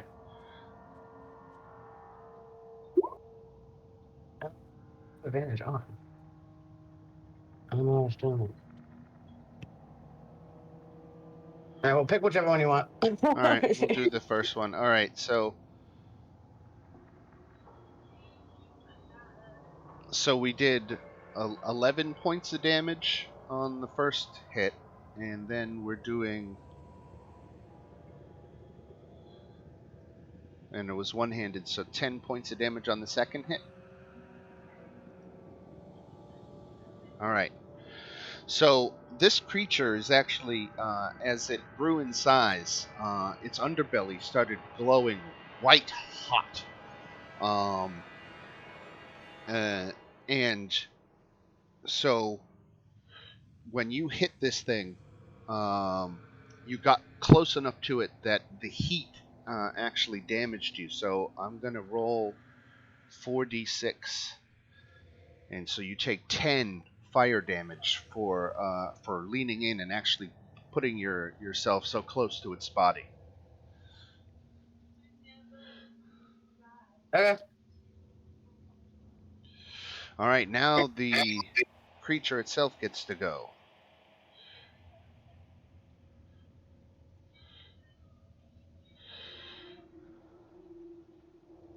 And he's going to lean in against the party that just bit him, so Uhtred. A 10 is not going to do it, so he misses as he snaps his mandibles at you. Anton. What's the range on a spear? It's normal 5 foot. It's not a reach weapon.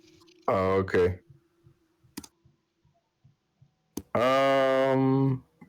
I don't know if I should waste a rage on just this one, so I probably won't. But I'm gonna hit him with my greatsword. All right.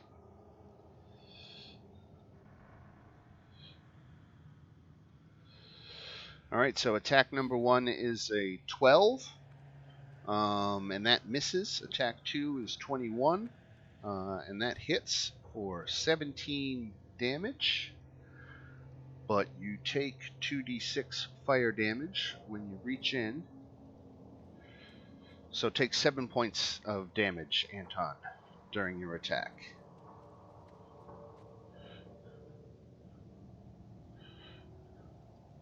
And then we go to Shadow. So dumb. Shadow's gonna move off to the side. He'll say, Don't be afraid, gentlemen. And he's going to use his first action to try and grapple the creature.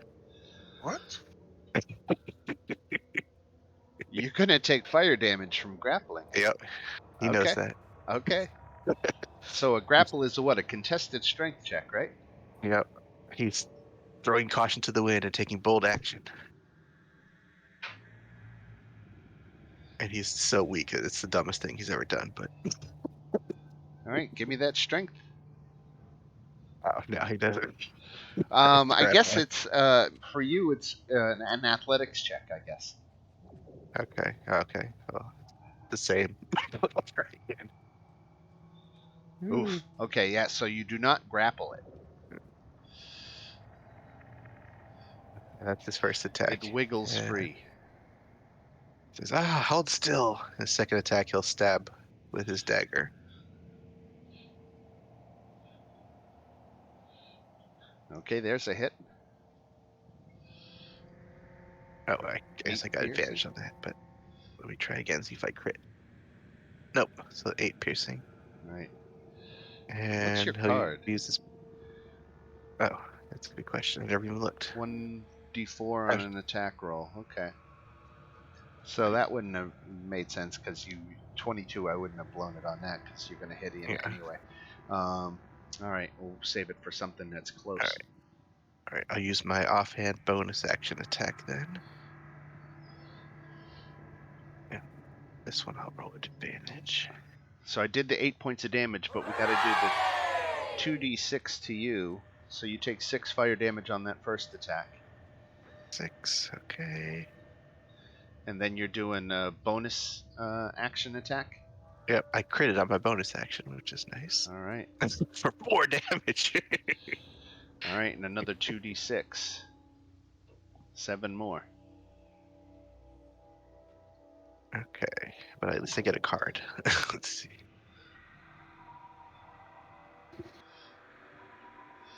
All right, Zolan. I'm gonna move here, and I'm going to hit him twice with my sword. All right. There's a miss. 2 misses. Man, But look on the that's bright better. side, you don't take any damage. That's gonna be it for me. All right, Gretel. And can I step on Uhtred to still get advantage? No. Okay, so if I go there, can I still get advantage, or I'm not totally flanking? No, you're not technically flanking. All right, that's the only place I can go. So I'll Horrible just card.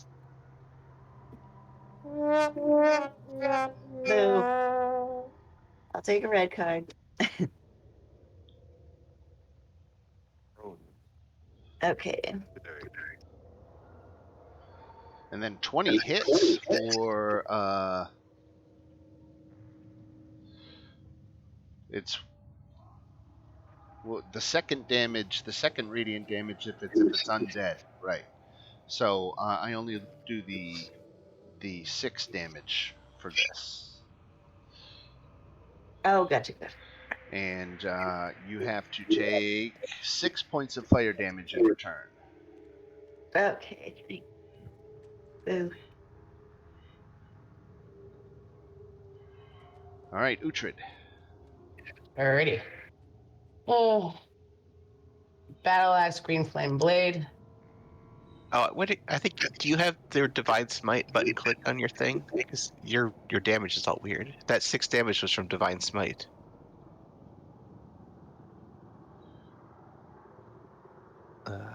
The 8 damage was the actual attack roll. All right, I'll take off 2 more. Yeah. I think you need to uncheck your Divine Smite box unless you're using Divine Smite. Whoops, sorry, I just unchecked it. I don't. Thank you. All right, so I'm gonna hit him with my green flame blade battle axe. One-handed or two-handed? 2. 2. All right. Shit, should have done 1. So 11 points of damage. Let me record that. And before you do your second attack, let's just do the fire damage that you take in return. So 8 points of fire damage.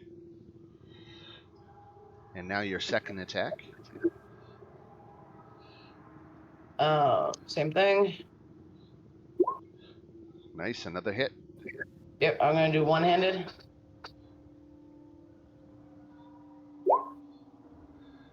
And then I'm gonna hit my sneak attack.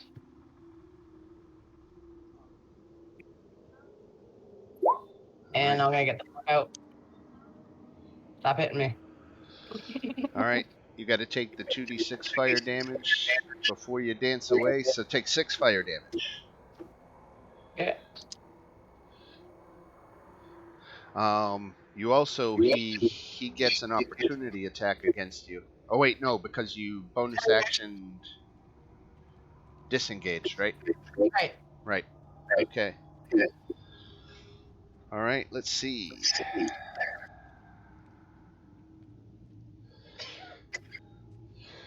Going against Shadow.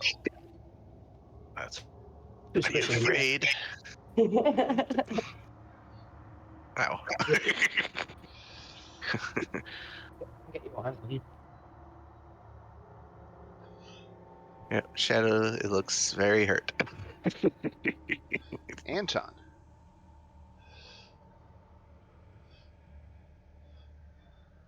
I'm gonna hit him with, or I'm gonna stab him with my blood spear. All right. Crit, nice. 18 hits for 19 damage.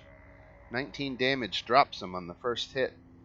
So you get the blood spear's killing ability. You killed something with it, so you get some vampiric healing, don't you? Gain 2d6 temporary hit points. Right.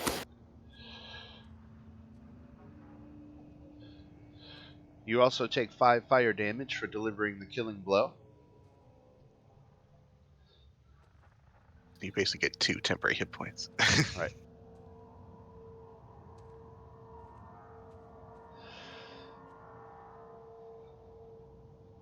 And that's 300 XP each.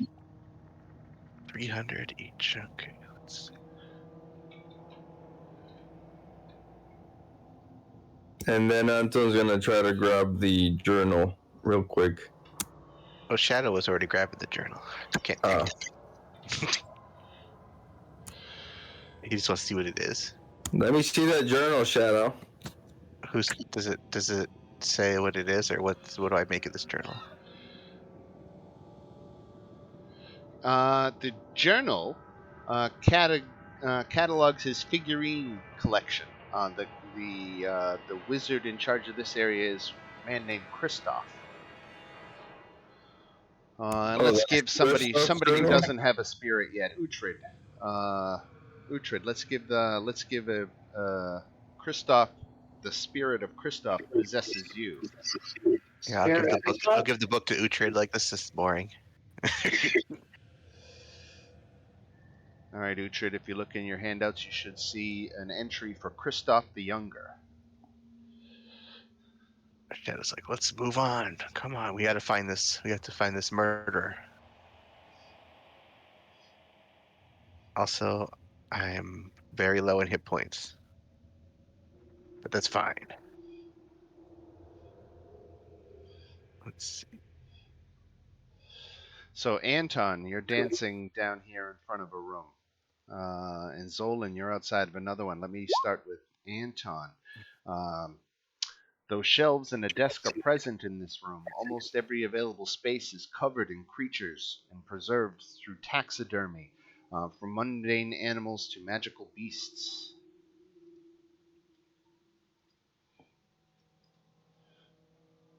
Oh, there's another ghost in here, huh? Claws, horns, tails, and other body parts are displayed on stands, hang from ropes and chains, and are draped over the furniture. A ghostly specter hunter sizes you up from within the room, and he holds a wand in one hand and a coiled rope in another. Hello He keeps there. a wary eye on you as you enter. And who might you be? Stefan Ivanov. Aha. And do you know who killed the guy? You're investigating the murder. Of course. Well, he shares with you a letter fragment. Oh. Stefan heard a noise late at night a few months ago. As he approached the vault, he heard someone run off. He pursued but did not catch them. However, he did find a scrap of parchment. The fragment is a letter to someone named Marilina. It claimed that she would soon regret spurning his offer of marriage.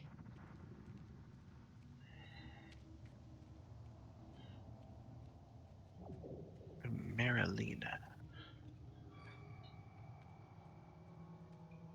Whose offer of marriage? What do you? What does this mean? You might. Ghostly person. The only Marilena you know was Lady Marilena Fiditoff. You remember the ghostly manor? The one that supposedly was going to have help for the village of Erasnu, but was suffering some kind of curse and Oh, okay. changed at night, and all the party guests died and rose again as monsters?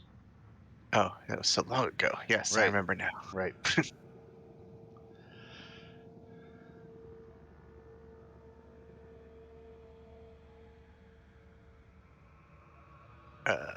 Is there anything else in this room? It looks like a bunch of taxidermy. Who doesn't have a spirit? Zolan? Oh yeah, Zolan's got to get in on this.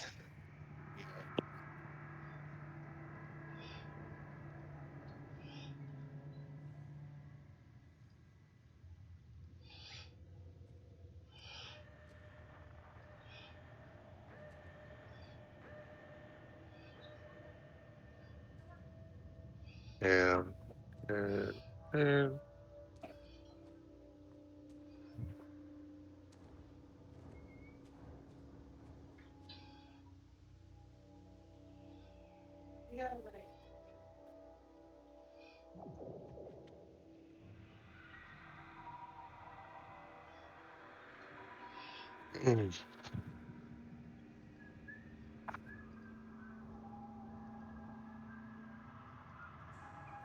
I assume this is the door we can't get in. Looks like that's the body in there. That is correct.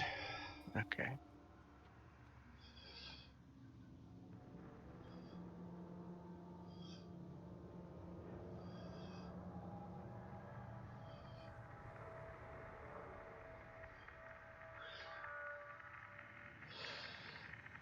To the south, you've got what looks to be a kitchen, while a dining room is to the north, where you are, Zolan. Oh, Same room, where's Zolan? around the corner. Kitchen. Oh, what's over here? Okay. I want to go. I want to go to the south door right below me. This vault is closed, right? Or It is. It is. Yeah, that I one's just the one wanted we're you to trying be to get able to into. see inside. Oh, there's two ghosts in here. This looks like a pantry of some sort, or Something dark, perhaps ash or soot, coats the other side of this normally translucent door, and you smell something burning. When you open it, thick black smoke emerges from a bubbling cauldron. Racks of pots and pans, many supplies, though some of them seem ancient, mark this as a kitchen, and two ghostly men stand on opposite sides of the cauldron, furiously shouting. Yannick, is that you? It is Robard and Davy. do I see any books in here? The shelves are either empty or contain ancient remnants of food.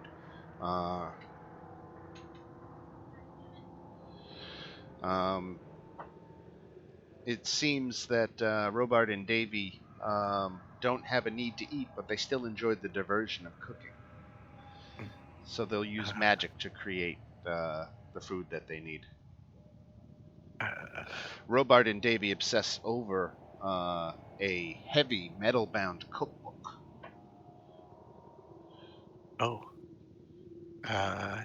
Oh, okay. What you make in there?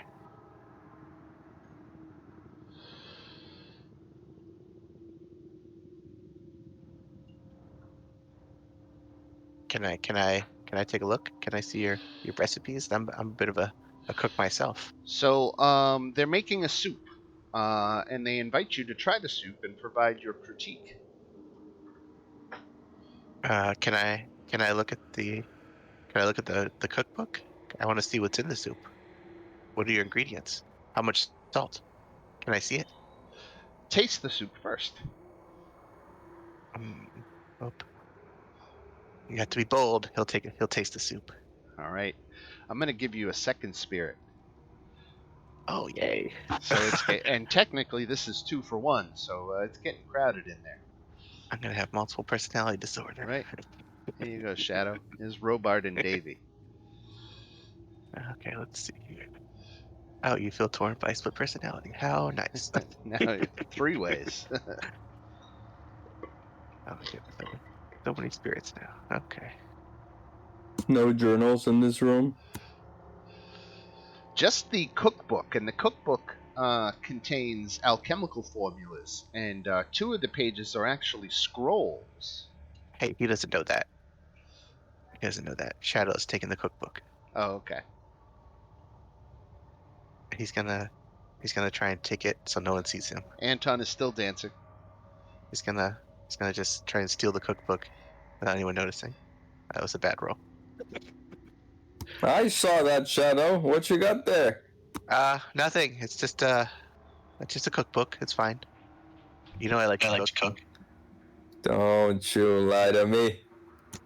No, it's fine. Look, soup. What's that over there? I'll let you keep it if you dance with me. Okay.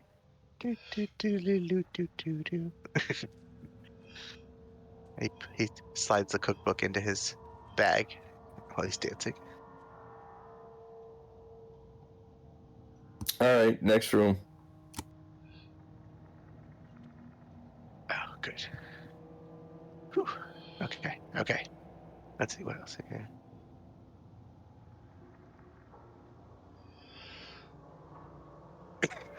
It's just the weirdest combination of spirits.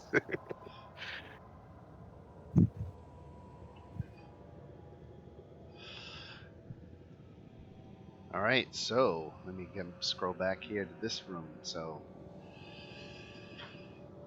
What in the world? this dark and shadow-filled dining hall resembles a hunting lodge. Mounted on the wood-paneled walls are leering wolf heads of enormous size. Most of the hall seems to see little use, dust and cobwebs covering the furnishings, but someone has cleared the tableware from the far end of the dining table, and stacks of books and notes now occupy the space. I'm so hungry. Is there any food here? Zolan, do you have any food? No food. I'm hungry. I like food so much. Ask Anton, he usually keeps granny pies. Granny pies. Oh, that sounds great. Here you go. Hands you the granny pie. Oh my goodness, I'm so hungry. Okay, he eats the pie. How dare you do this to me? You've had that pie for isn't that pie rotted by now? It is. Had It it is. for, Gary. weeks. It's a rotted pie, just how you like it. Oh, I do love food. It's so good. What does the pie give you? Like temporary hit points? Gives you stomach ache, I guess. Best Oh, case it's so scenario. good. It's good. I like this. Anton. Thank you. My pleasure. I just love food so much. At this point, I realize tell you. everyone's acting weird, right? Yes. Okay. Oh, Anton, I miss you. Let's dance. Let's dance. Oh my goodness, let's please dance. Do you have any food? I'm very hungry. So, does anybody have any suspicions of who they think the murderer is at this point? Elena, clearly. Clearly, Elena. That's what Shadow's going with. I don't know. So, Well, Zolan, Zolan's I been see you very down by quiet. this pile of books.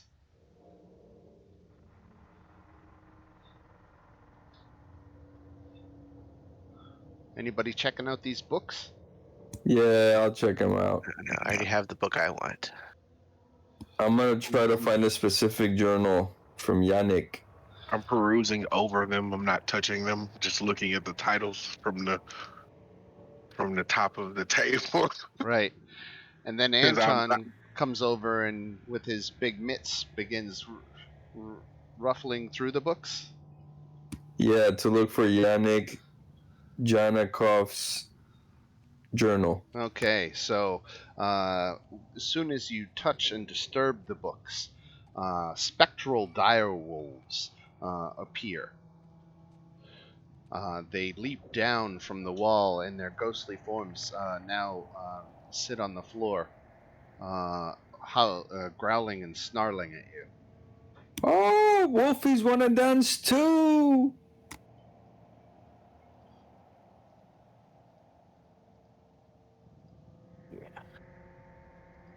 This is an initiative, right? It certainly is. Oh man, Shadow's gonna die during this encounter.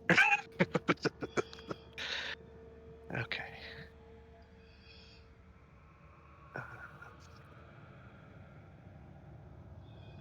Uh, let's see.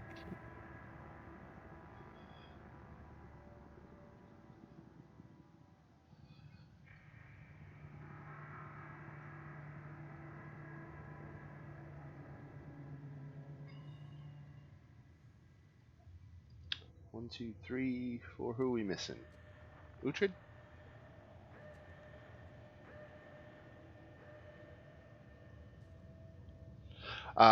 Pentacolfax is.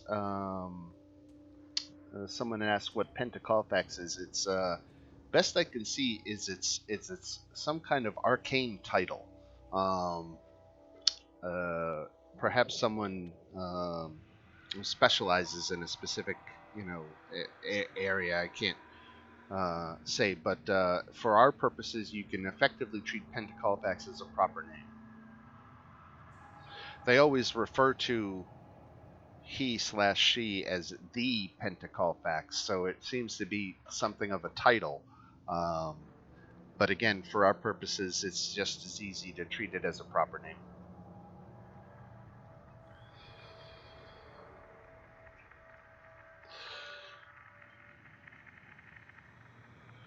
Okay, so there's Uhtred, there's everybody in the initiative order. We will sort and go. Uhtred gets the first action. Yes.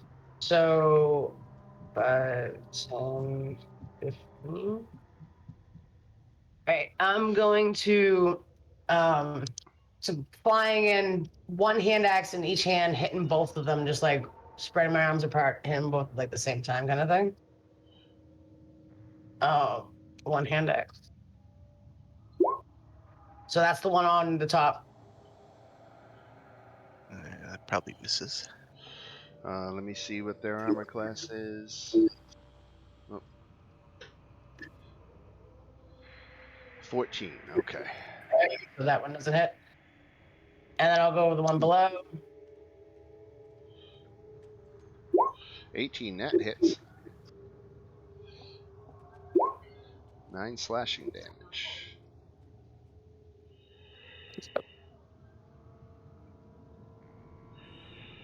And bonus action disengage.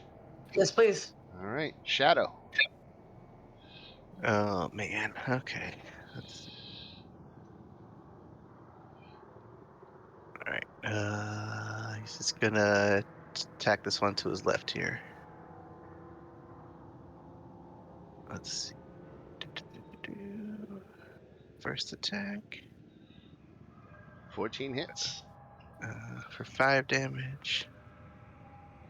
Second attack 19.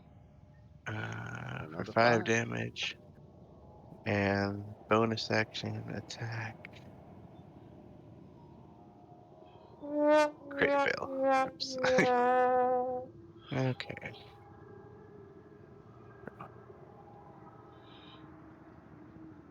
All right, Zolan.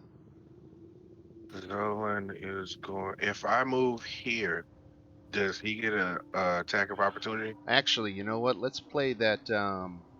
Let's play that red card. Which one? Yeah, I know exactly which one you're talking about. Oh, you're talking to Ant. You're talking to Zolan. Okay.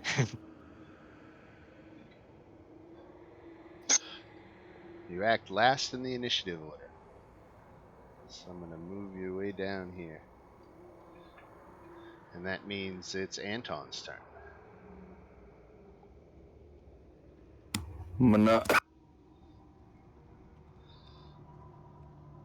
Sorry, I got a cough.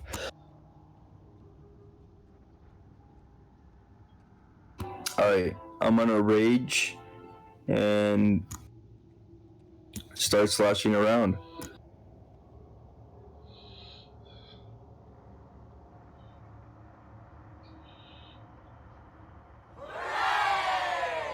Hooray! Ooh, 23. That looks like Damn, that's, another is crit. that rolling 2d6 and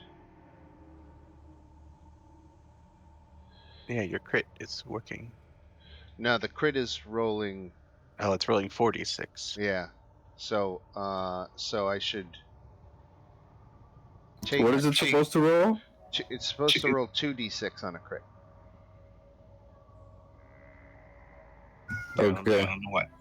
I don't know why it's rolling 46. got it. It's. So I'll just take the first two, the 2 and the 1. Yeah. All right, so that is 3 and 18. Plus the Great Weapon Master is 30. Does that kill it? It hurts it.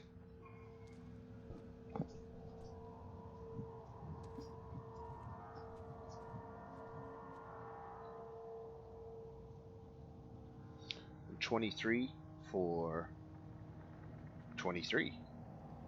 That kills it. Hell, Anton did This 37 points of damage and he didn't die. The spectral form of the wolf just melted away.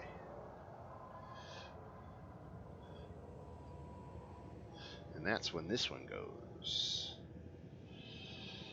And it's going to attack Gretel. Yay.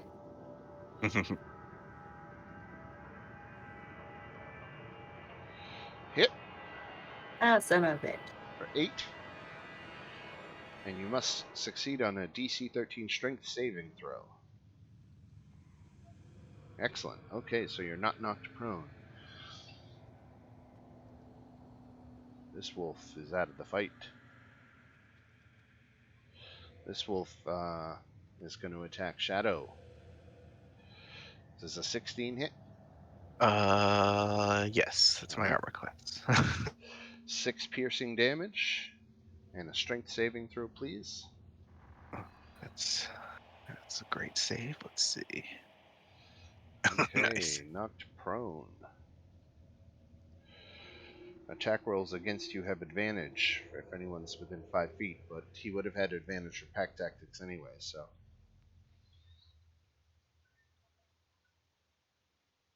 Alright. This guy on the other side attacks, and 14 misses. Oh, thank goodness. One here. Charges up on Zolan. God damn. 17 points of damage. 15.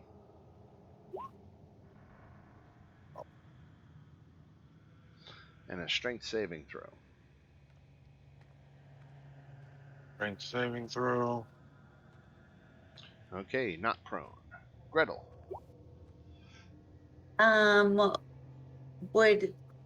Would this work for me just so I can keep going, or should I just start pounding?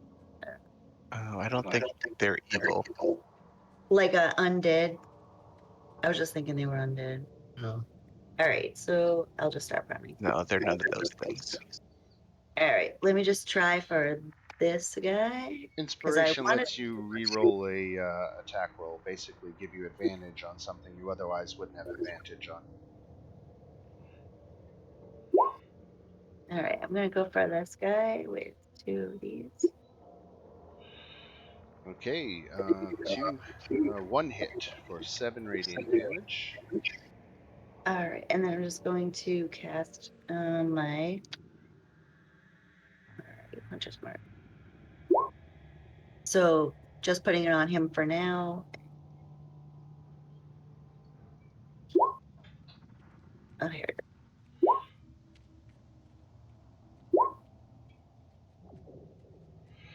All You doing right. good?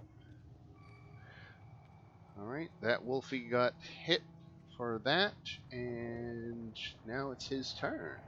He's going to try to bite you. 22, I think, hits. Ah. 8 damage, and then a strength saving throw.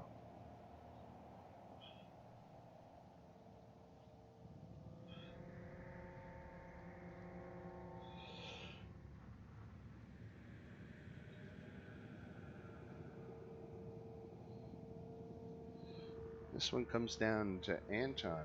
Actually doesn't have advantage. And misses. This one against Zolan. Oh, it's the crit machine. All right. Crit magnet. 14 points. And another strength save.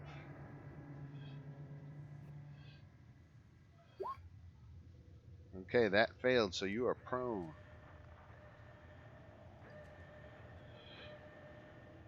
All right, Zolan. I'm going to get up. That's going to be half my movement, and I'm going to attack this one Okay. with my sword. Hit. Crit. Oh no, not that. What the heck?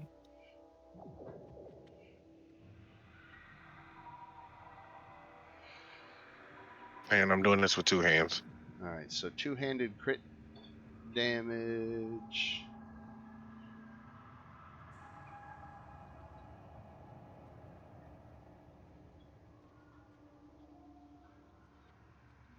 So 18 points of damage, if I'm reading that right, Yeah.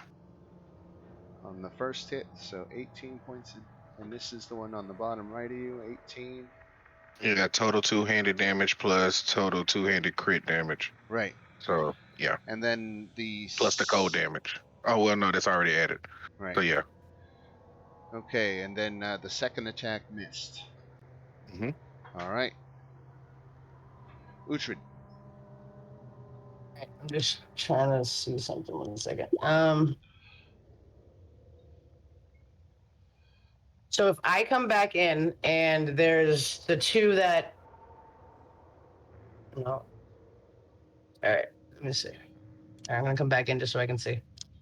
So if I hit him, can I also shed the green flame to him because he's within 5 feet? He's not within 5 feet. He's within 10 feet. Okay. Yeah. All right. Then never mind that. So I'm gonna take out this guy right here. All right.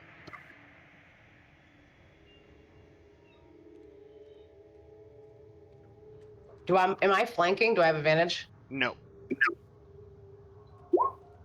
Okay, that's a hit.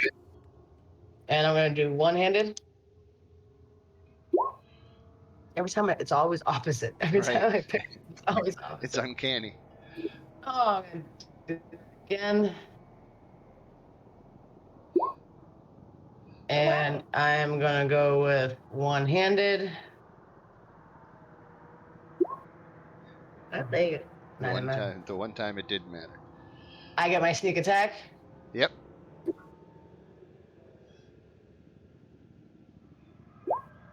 Sneak attack's always small. All right, and then I'm gonna disengage back up. Attack and retreat. All right, Shadow. I'm squishy. You're prone. Okay, I'm gonna stand up. Let's see. Where to go?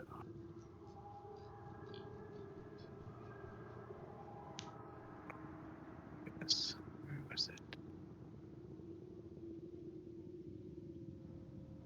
All right, I'm gonna bonus action drink a potion of healing. 2d4. Is it?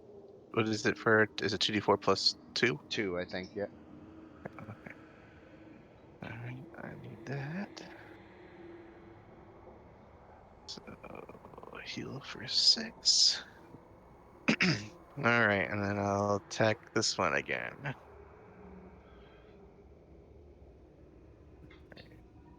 First attack.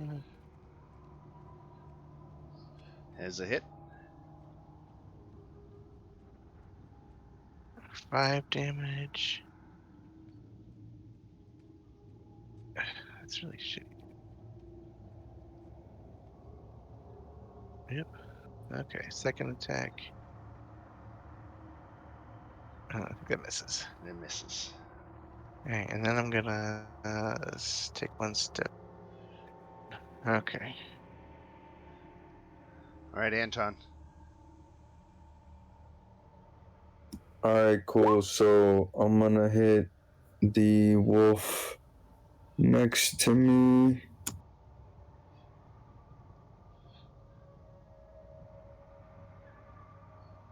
There's a hit for 24. And second hit, I'm gonna do with a blood spear.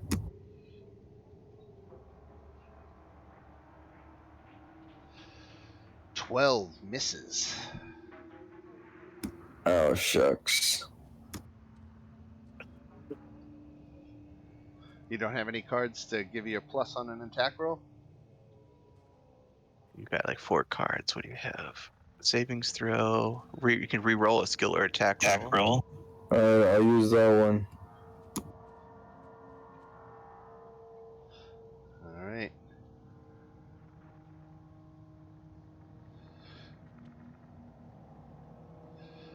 Now, the Great Weapon Master doesn't apply, right? Or does it? I think it still does. Yeah? Let's Okay. All right, in that case, another one bites the dust. Because it's two-handed. You get your temporary hit points for the Blood Spear. 2d6. Sweet. It has to be a heavy weapon that you're proficient with. Let's see. That's kind of the gray area.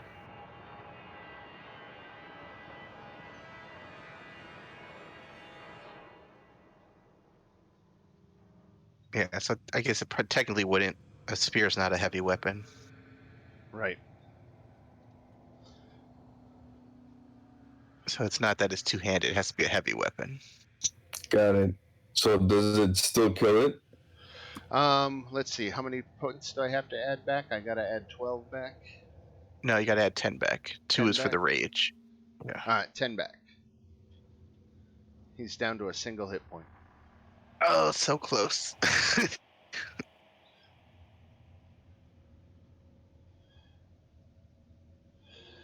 All right, and then we go to Direwolf attacking Gretel. Ouch! I am a crit machine. 20 points, Gretel.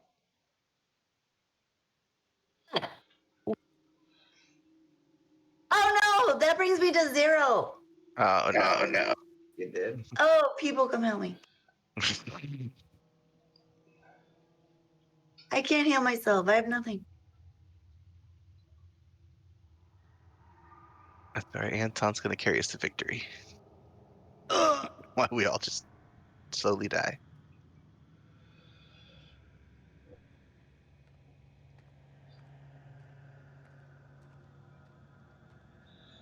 All right, against Shadow. 12 points. Jeez. Okay. Well, Shadow's not gonna be up very long. Let's see. And another strength save, which I'm sure I'll fail. Oh, I critted. I need that.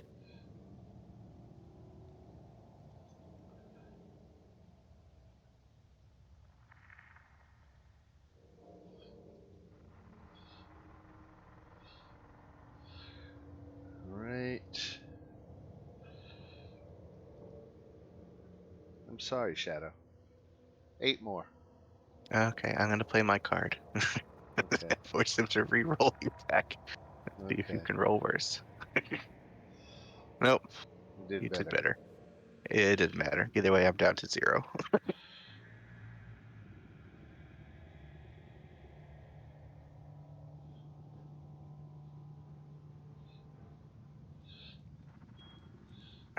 don't know why it's not transferring over to roll 20, but I'm at 0. All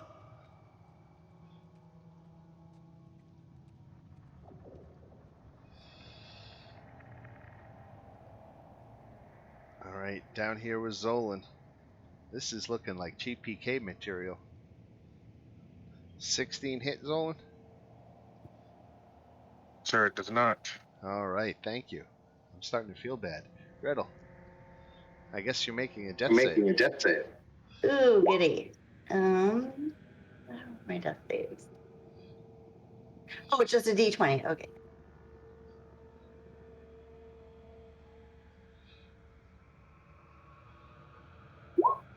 Ooh, there's Oh one my There's failure. One fail. Bye, Gretel.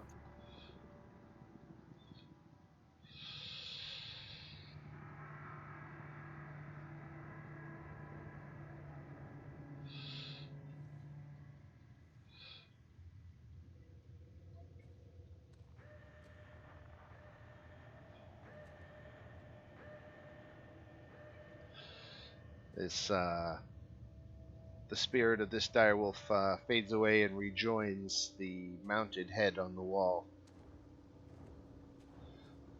This one is attacking Anton. 14 misses, Anton. Yes. All right, attacking Zolan.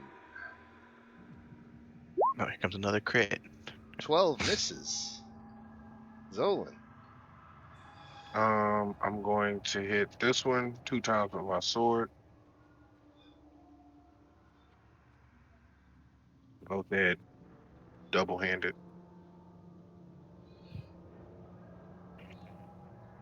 Second one.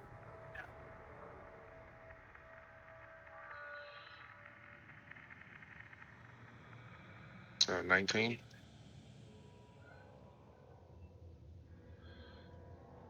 19 points of damage total Yes, sir. on 2 hits. Yes, sir. How much was the first one? First one was 9, and the second one was 10. All right, so you needed both shots to take him down. Okay. All right, Uhtred. All right. Do the same thing as before. Get in there and get that one that's next to me. I'm going to. So, going after this guy. These are actions. My dead body. Green flame blade and battle axe. One-handed. 14 points of 14. damage. Is Gretel, even though she's dead, is she technically somebody that I can get my sneak attack because he's close? No. Or no? No. Okay. All right, then I'm just gonna hit him again with my battle axe, 15 hits. and I'm gonna do one-handed. Nice. 9 more. Good job. And then I'm gonna dash out or disengage, whatever you call it. Right. All right, Shadow, death save. Okay, let's see. Here we go. Oh, I'm back up to 1 hit point. Nice. Shadow lives. That's actually not a good. I'm just gonna go down again, but hooray! All right, Anton. All right, cool. So But I do get a card. Let's see. I'm gonna hit with my blood spear that hurt, the one that hurt, that's hurt. All right. All right. 1 attack should do it, but an 11 misses. Well, it's not great weapon master, so it's okay. just a So 16. 16 for 8, and that does it. I guess Yeah. it would have been 10, right? Yeah. Yeah. And what do I roll again? 1, 2D. 2d6 for temp hit points, but they don't stack.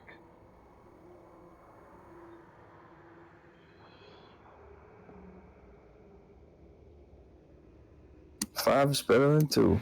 That is correct. Alright, and then I'm gonna move down here and hit the other one with the greatsword.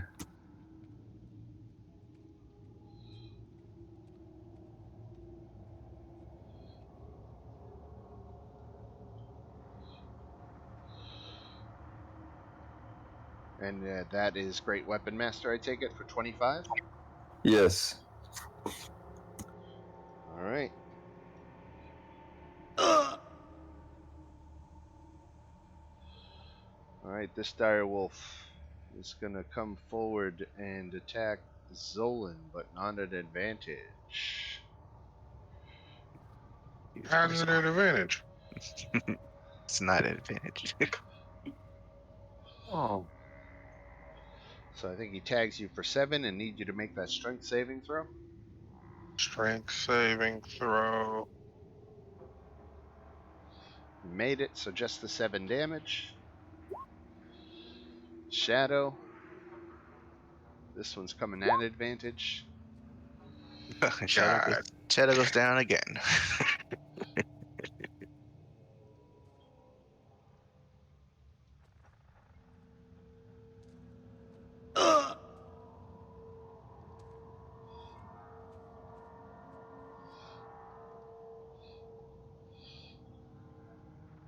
All right, Gretel, death save. Oh, don't roll a 1, Gretel. Don't roll it. Oh, goodness. Ooh. 2 failures. Ah, 1 failure away from permadeath. I'm already thinking about my next character. You, hell, me too.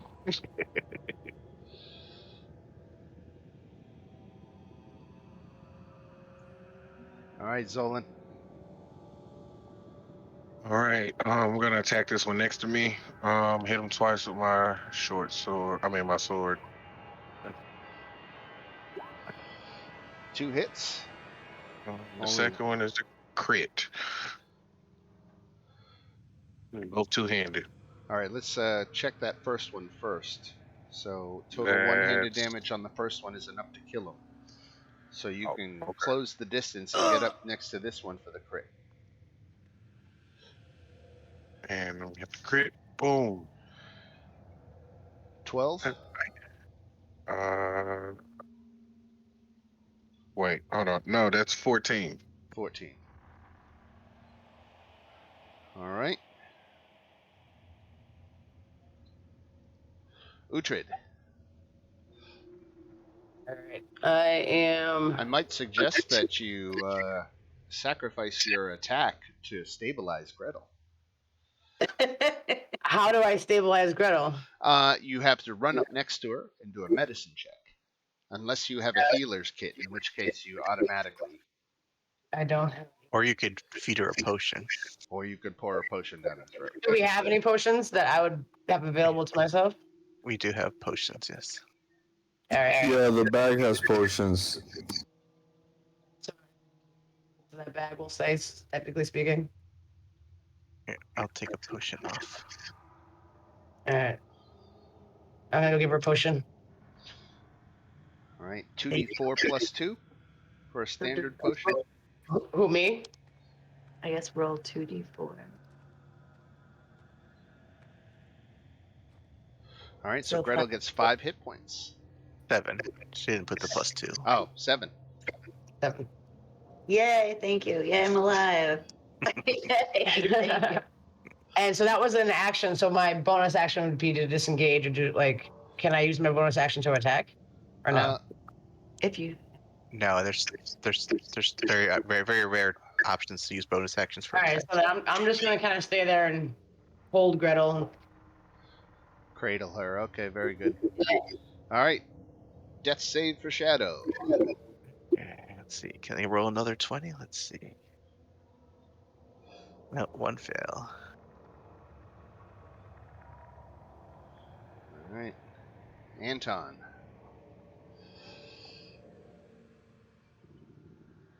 Alright, cool. So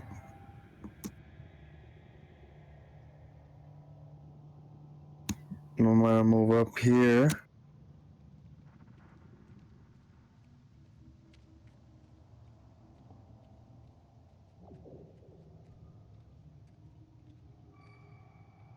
and finish the one below me Okay. with a blood spear. He's got 11 hit points left. 24 hits for 11 hit points. So you can roll that 2d6 to see if you can do better than 5. There you go. Oh, that's better. Nice. And then I'll hit the other one with a greatsword. Okay. 15 hits for 14 damage. All right. He gets to return the favor to you. Non-advantage attack. 16 hit, Anton? No. All right. This wolf closes the difference, making his bite with attack against Anton 20 hits for 14, Anton. Yeah, so 7 off of the top hit points, right? Right. And then a strength saving throw.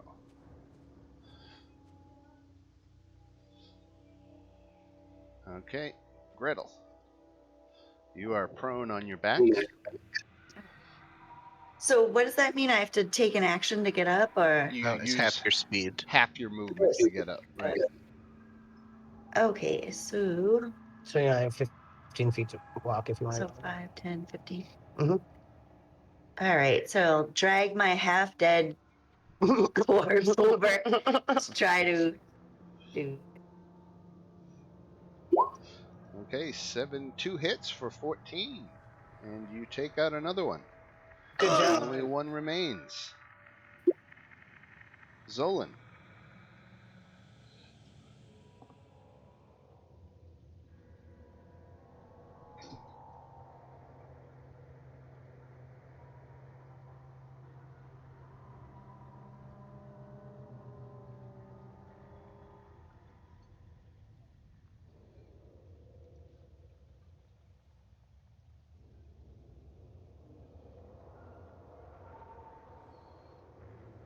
Frostbrand hits. 2 hits. Total one-handed damage 9, and so 20 altogether. All right, Uhtred. All right, so let me see.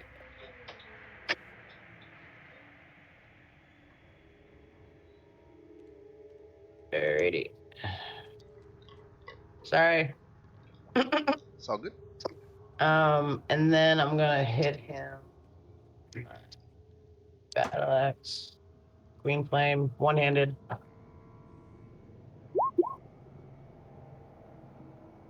14. And then I'm gonna hit him again. Yep, this should do it. Yay! One-handed. Congratulations. Wow, that was a nail biter. Yay. That is 275 XP each for defeating these spectral wolf guardians. 200 and what? 270. 275 each. Can we take a short rest somewhere here or no? I mean, we're gonna need a long rest. Yeah. What's on the table? Uh, I hope that doesn't count. no. Okay, one more saving throw and permanently dead. Well, talk about because it would have counted if the fight were still going on, right? Yeah, someone needs to stabilize Shadow before his one counts. Yeah, wait, what do we have to do again? Medicine check? What did you do to me? I gave you a potion. Oh, yeah. Oh, you stabilized me. Yep. So I'm You just just got to get a 10 or unconscious better, now. right? Yeah, medicine check is pretty easy, so.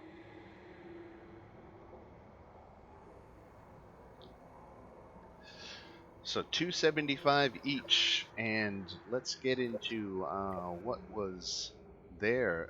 The books on the table discuss protective magic. Many of them bear the name of Dr. Caletifold.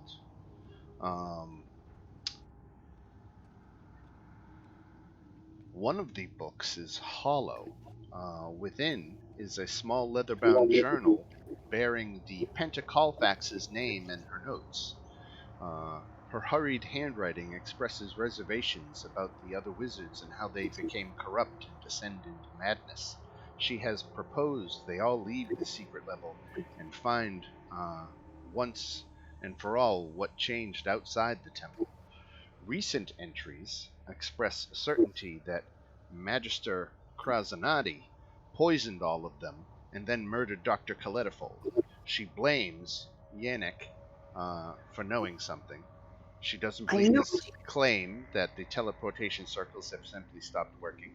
The last entry is hurried, exclaiming that her father's knife has been stolen, and she wonders if Krasanati or Yannick took it.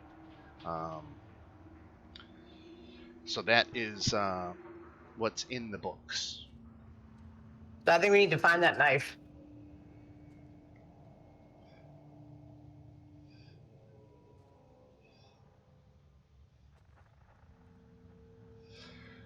I think we gotta get some short rest into Shadow and let him roll some hit dice, right? Yeah, Shadow's unconscious still. He has 0 hit points. Right. Yeah, let's take a short rest. Or can we take a long rest in here or no? Sleeping in the Amber Temple is a dicey prospect. Short rest it is.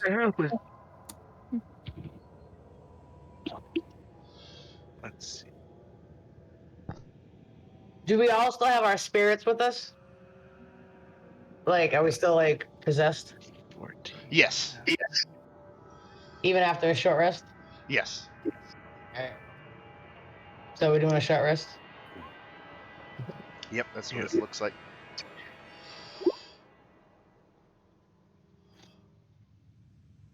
Okay, I'm still weak, but at least I'm conscious now.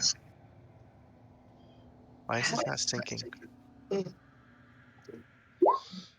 Just two of them or what? No, you can do as many as you want, but all right. So now you have 11 points back. Did you do another one? Did two. So now then you have both those. You add both those totals. But now you use 2 of your.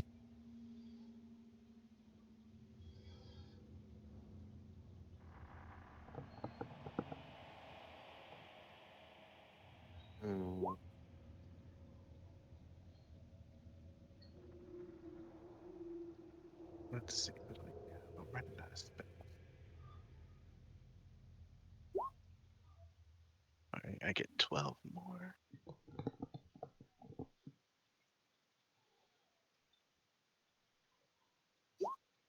Alright, I have 1 spell slot left. We're definitely gonna need a long rest pretty soon. We're not gonna be able to take this whole temple.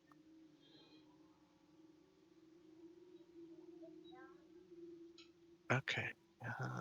Oh, you Fuck. know what? Oh my god, big omission. Casimir was with you this whole time. Oh, that son of a... He's been doing nothing. He's been doing Yes. nothing. I completely forgot to drop him onto the I get high enough. He's been drinking the wine downstairs. right. He had to go take a poo, and so he's been he's just running in from behind now, catching up to everybody. Classic Casimir. Right. Okay, well, it looks like we have... How long before you regain hit die? You gotta take a long rest to regain hit die, right? Right. Yeah, you regain half of your hit die on a long rest. Right. Okay. That's why I only used half of mine. Kinda Wait, so makes sense. on a short rest, we didn't get any hit die? No, you on a long rest you regain all your hit dice. On a But on a short rest, on a short You rest, use you hit die. spend hit die. On a long rest, you gain hit die. Okay, gotcha. Thanks. Looks like we have 1 more room left, so let's see what surprises are in here. Right. Yeah, Oh, look, that's 2 all more my ghosts. hit die. Shelves packed full of books line the walls and are piled high on a candlelit desk and small bed. The floor is inscribed with 2 8-foot wide silver arcane circles which shimmer in the candlelight. Spectral apparitions of a man and a woman stand within the room, arms gesticulating as if in anger. One of them turns to the door seeing you. The other notices as well. Their ghostly faces show surprise at your arrival. and they warily greet you, immediately asking who you are and how you came to be here. I'm Shadow. Who are you? Pentacolfax and Yannick. Oh, uh,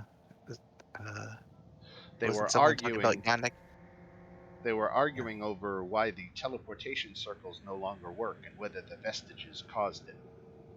Oh, where did this circle go to? It's a good question. I don't trust Pentacolfax. Was I it have a feeling that I can't trust her. wasn't Anton looking for Yannick or something?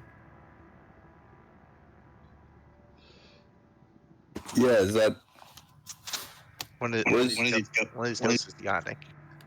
I'm looking for their journal. Oh, it might be in here. There's some papers on the desk. A journal on the desk contains Yannick's investigations as to why the teleportation circles no longer work. Divinations have gone unanswered or become corrupted. Is it due to Dr. Coletifold's wards, the vestiges, or something else? The journal also confesses that he has begun to feel love for Instructor Rabenovich. Ooh, I knew it. The I shelves knew are it. filled with research on summoning creatures, teleportation, planes, and beings. A large silver candlestick on the desk um, bears Yannick's name, and a plaque states that it was awarded by the Order of the Silver Dragon in recognition of his arcane knowledge. Oh wait, mine says something about Yannick too. Yannick could have found a way to summon. Might be a good person to investigate. Oh, Yannick. Oh, we gotta have words, Yannick. Where were you when the guy was murdered? He was here doing research, as always. Unlikely story. This case is wrapped up. Arrest him. What?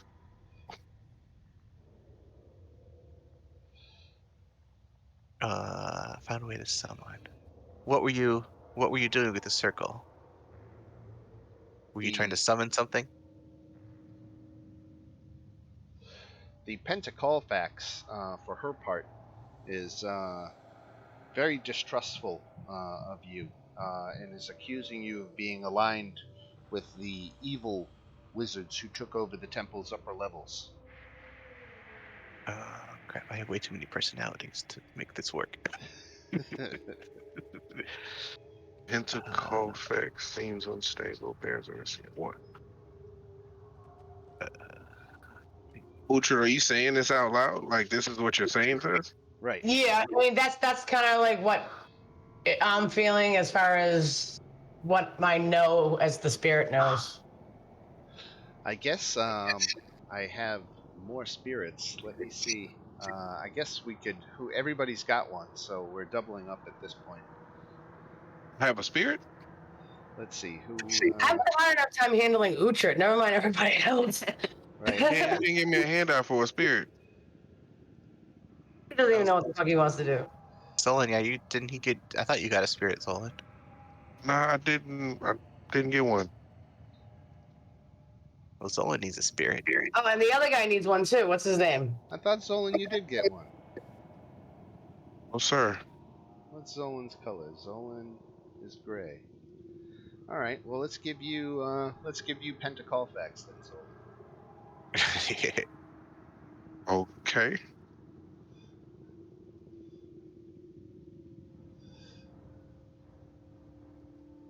I'm just so excited. That's all I have to say. This is just so exciting. Which have we met?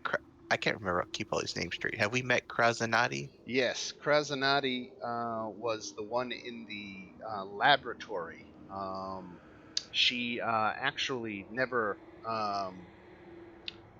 had a conversation with you. She rather stealthily possessed Shadow. Oh, that's the one. Oh, okay. I have. Oh my god. I suspect myself. Apparently, I don't even know how to do this. Just do the best you can. It's a little clunky. And it's like, I definitely didn't murder it, but I'm very suspicious of myself. But I deny everything. So one of my spirits thinks the other one of my spirits is the prime suspect, apparently. And I'm going to take Casimir will be imbued with the final spirit of Yannick. So let me see. Yannick has an intense love for books and knowledge. I'm confused by the rumors that I hear that someone's somehow reached this level of the temple. Then shortly after, Dr. Coletifold was murdered. One of the wizards here must have been involved, as Coletifold wouldn't have taken anyone else into the vault. The vestiges seem to have influenced the wizards here, in particular the Evening Glory and her concept of undying love. I know I didn't kill Dr. Coletifold. This is Yannick speaking.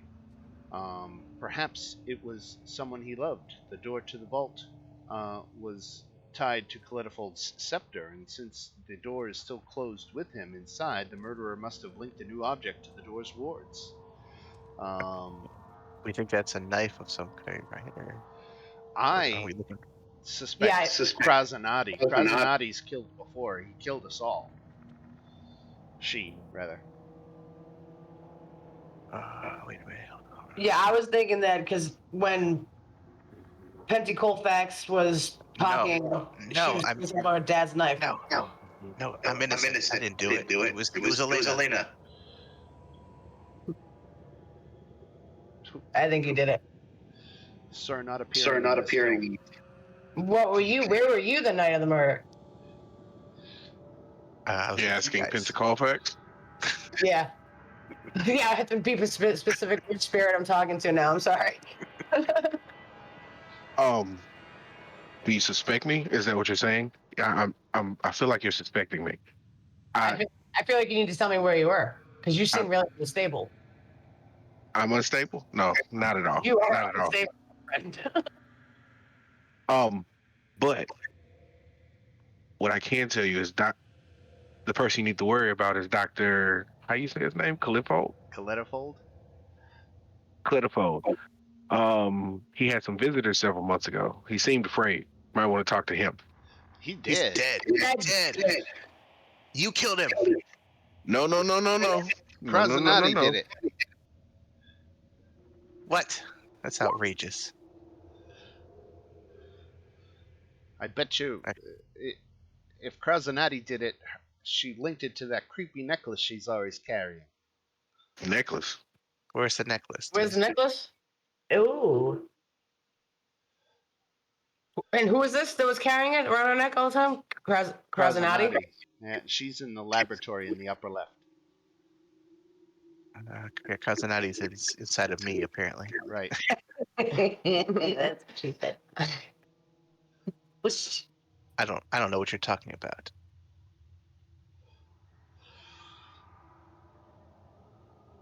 We formally accuse you. Confess. Let's see. Me? Krasanati. Fine. I did it, and I would do it again. I knew it. Of course I knew it. Yeah, I knew it too. So, using Krasanati's necklace, you can open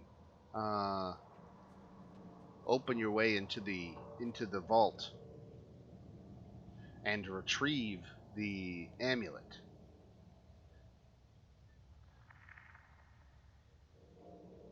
I was tricked. It wasn't my fault. It was somehow the Burgermaster's involved. He whispered promises of love into your ear, didn't he? You fell for it. Oh crap, we weren't supposed to mention the Burgermaster, were we? Well, I don't care. I'm going scorched earth. So, if everybody wants to meet down at the vault, using the necklace that Magister Krasanati had often worn around her neck, you touch it to the door, and the amber door glows with energy.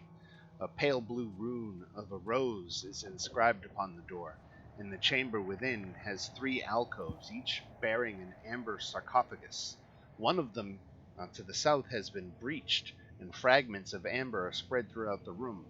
Each of the sarcophagus bears a different sigil. The sigil of on the breached sarcophagus is that of an empty heart. Lying on the floor, just inside the room, is a desiccated body in wizard's robes.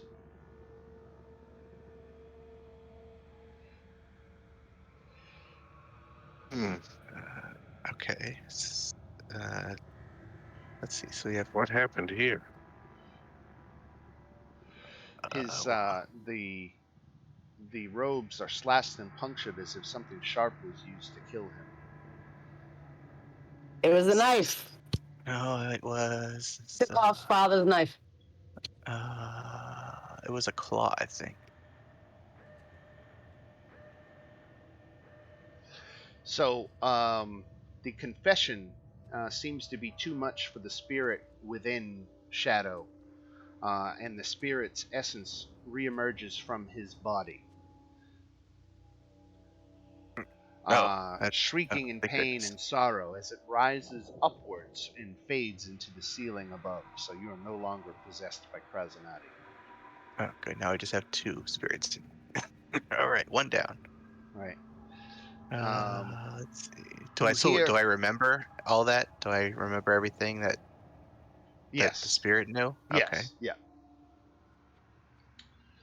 So the spirit actually flies out of Shadow's mouth and rises through the ceiling and out of sight. Use your friend's claw to slice through clitophils. I don't even know what that means, but friend's claw? What?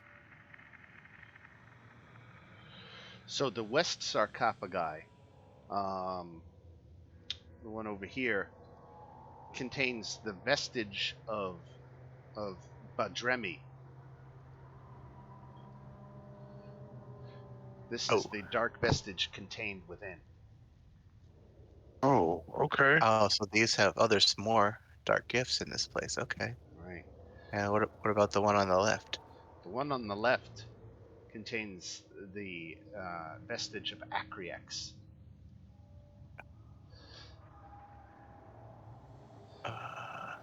So the one was prophecy. This one doesn't say what it is.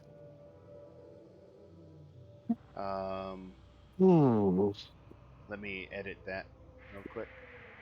Yeah, What are these things that we see here? Vestige.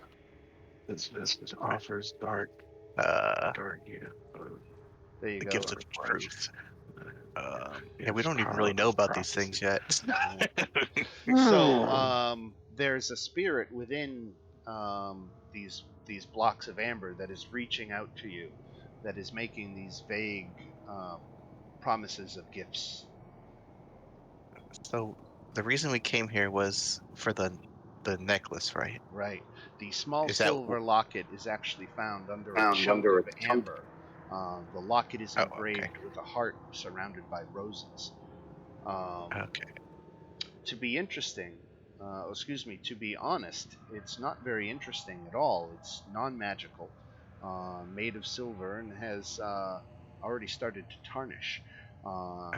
It has a hinge, but can't be opened, and no amount of force or spellwork can reveal what, if anything, is inside.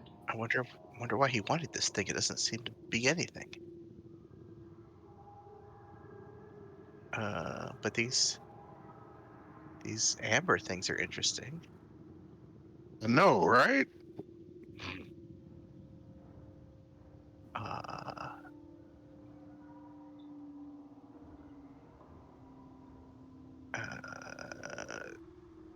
I think we should. I don't think we should do anything rash. I think we should investigate.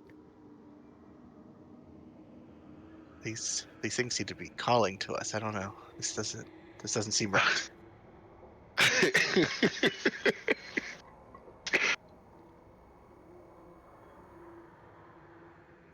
We need to talk. We need to confront this burger master. I think he seemed to have some sort of role in this whole thing. I don't know what, but my spirit knew some stuff.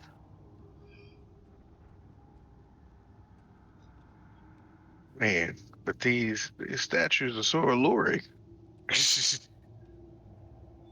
Truth? That's the thing. I want to know the truth.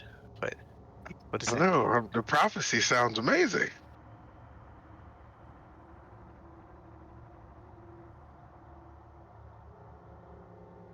We don't even know how to use these. We don't know anything about these. We haven't heard anything about these yet. Right. This is your introduction. Yeah. We don't even have the Lich to explain to us what these do. Right. Casimir, maybe he knows. Casimir, what do you know of this? What is So this? Casimir believes that that he is looking for something like this. That these different vestiges trapped here offer different supernatural abilities, and perhaps one of them will give him the means to resurrect his long departed sister. Uh, do you know how to access these abilities?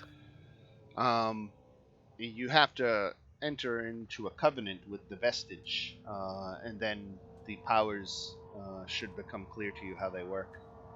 Uh, But you have to so agree to their terms on somewhat vague information.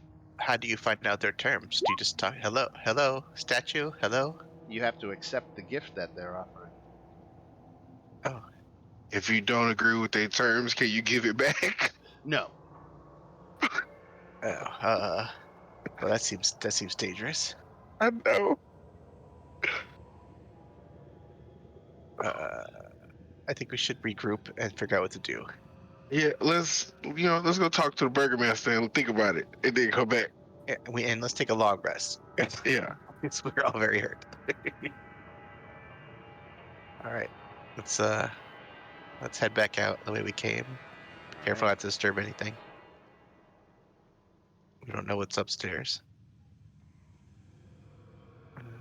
Let's see. Okay, steps are over here. Watch out for that trap.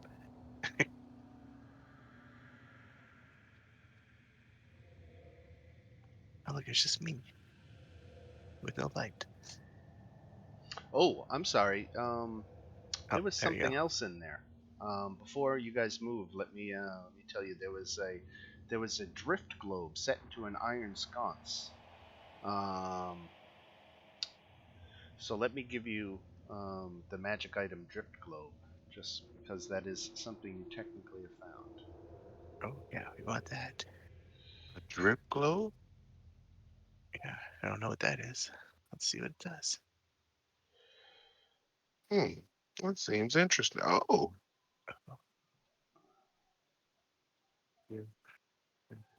Okay, it can. Oh, it can. The daylight spell. That'll be useful.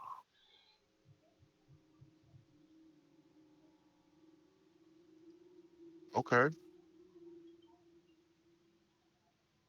Can Gretel cast daylight? Right? Yes. Oh well. Well, what would be the word? It I have seems like anyone can use this.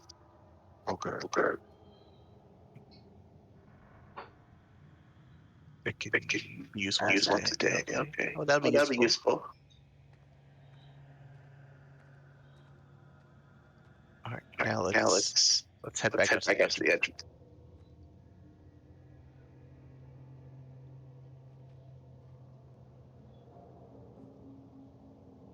Okay, you climb the ice steps out of the Amber Temple, and you hear a low rumbling behind you, and the ground heaves and shakes from an earthquake.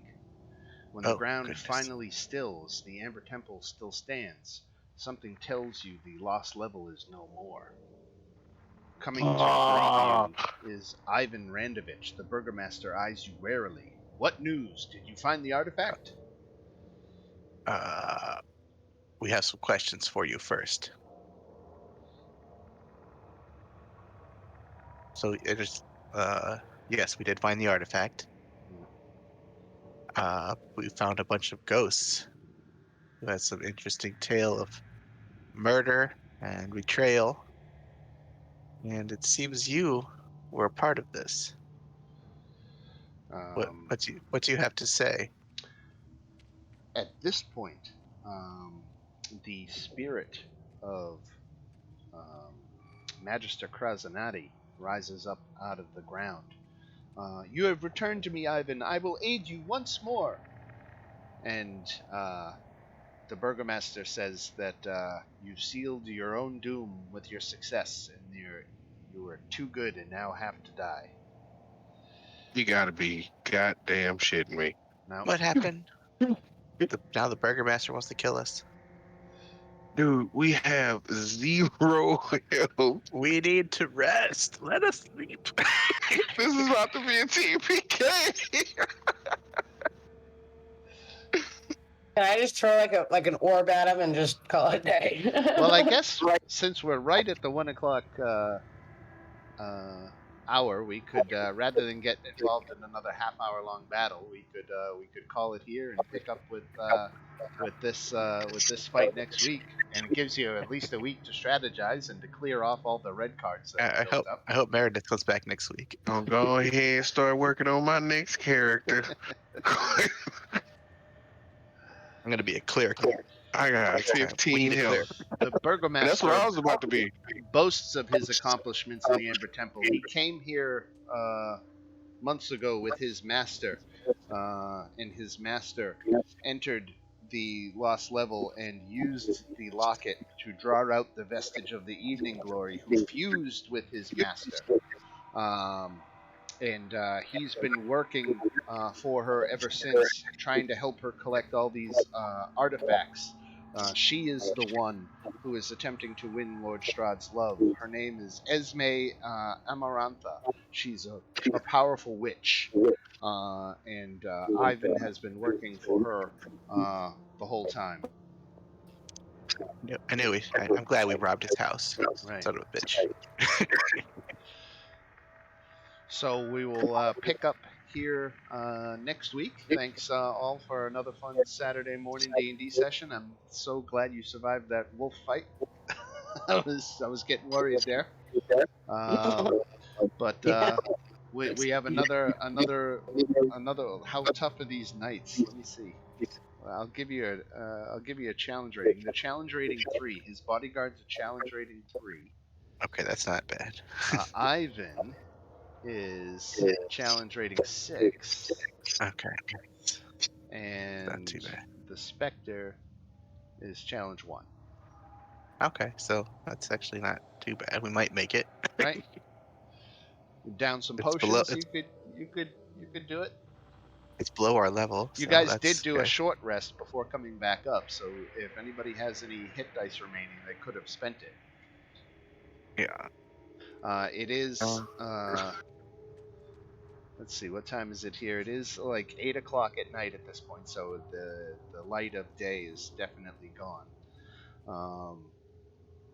And the night has firmly taken hold. So we will, like I said, pick up with that next Saturday morning. So thanks again, everybody. All right. All Sounds right. good. Thank you. Enjoy your Saturday. Thanks, Ben. Have a good one, guys. Yes, sir.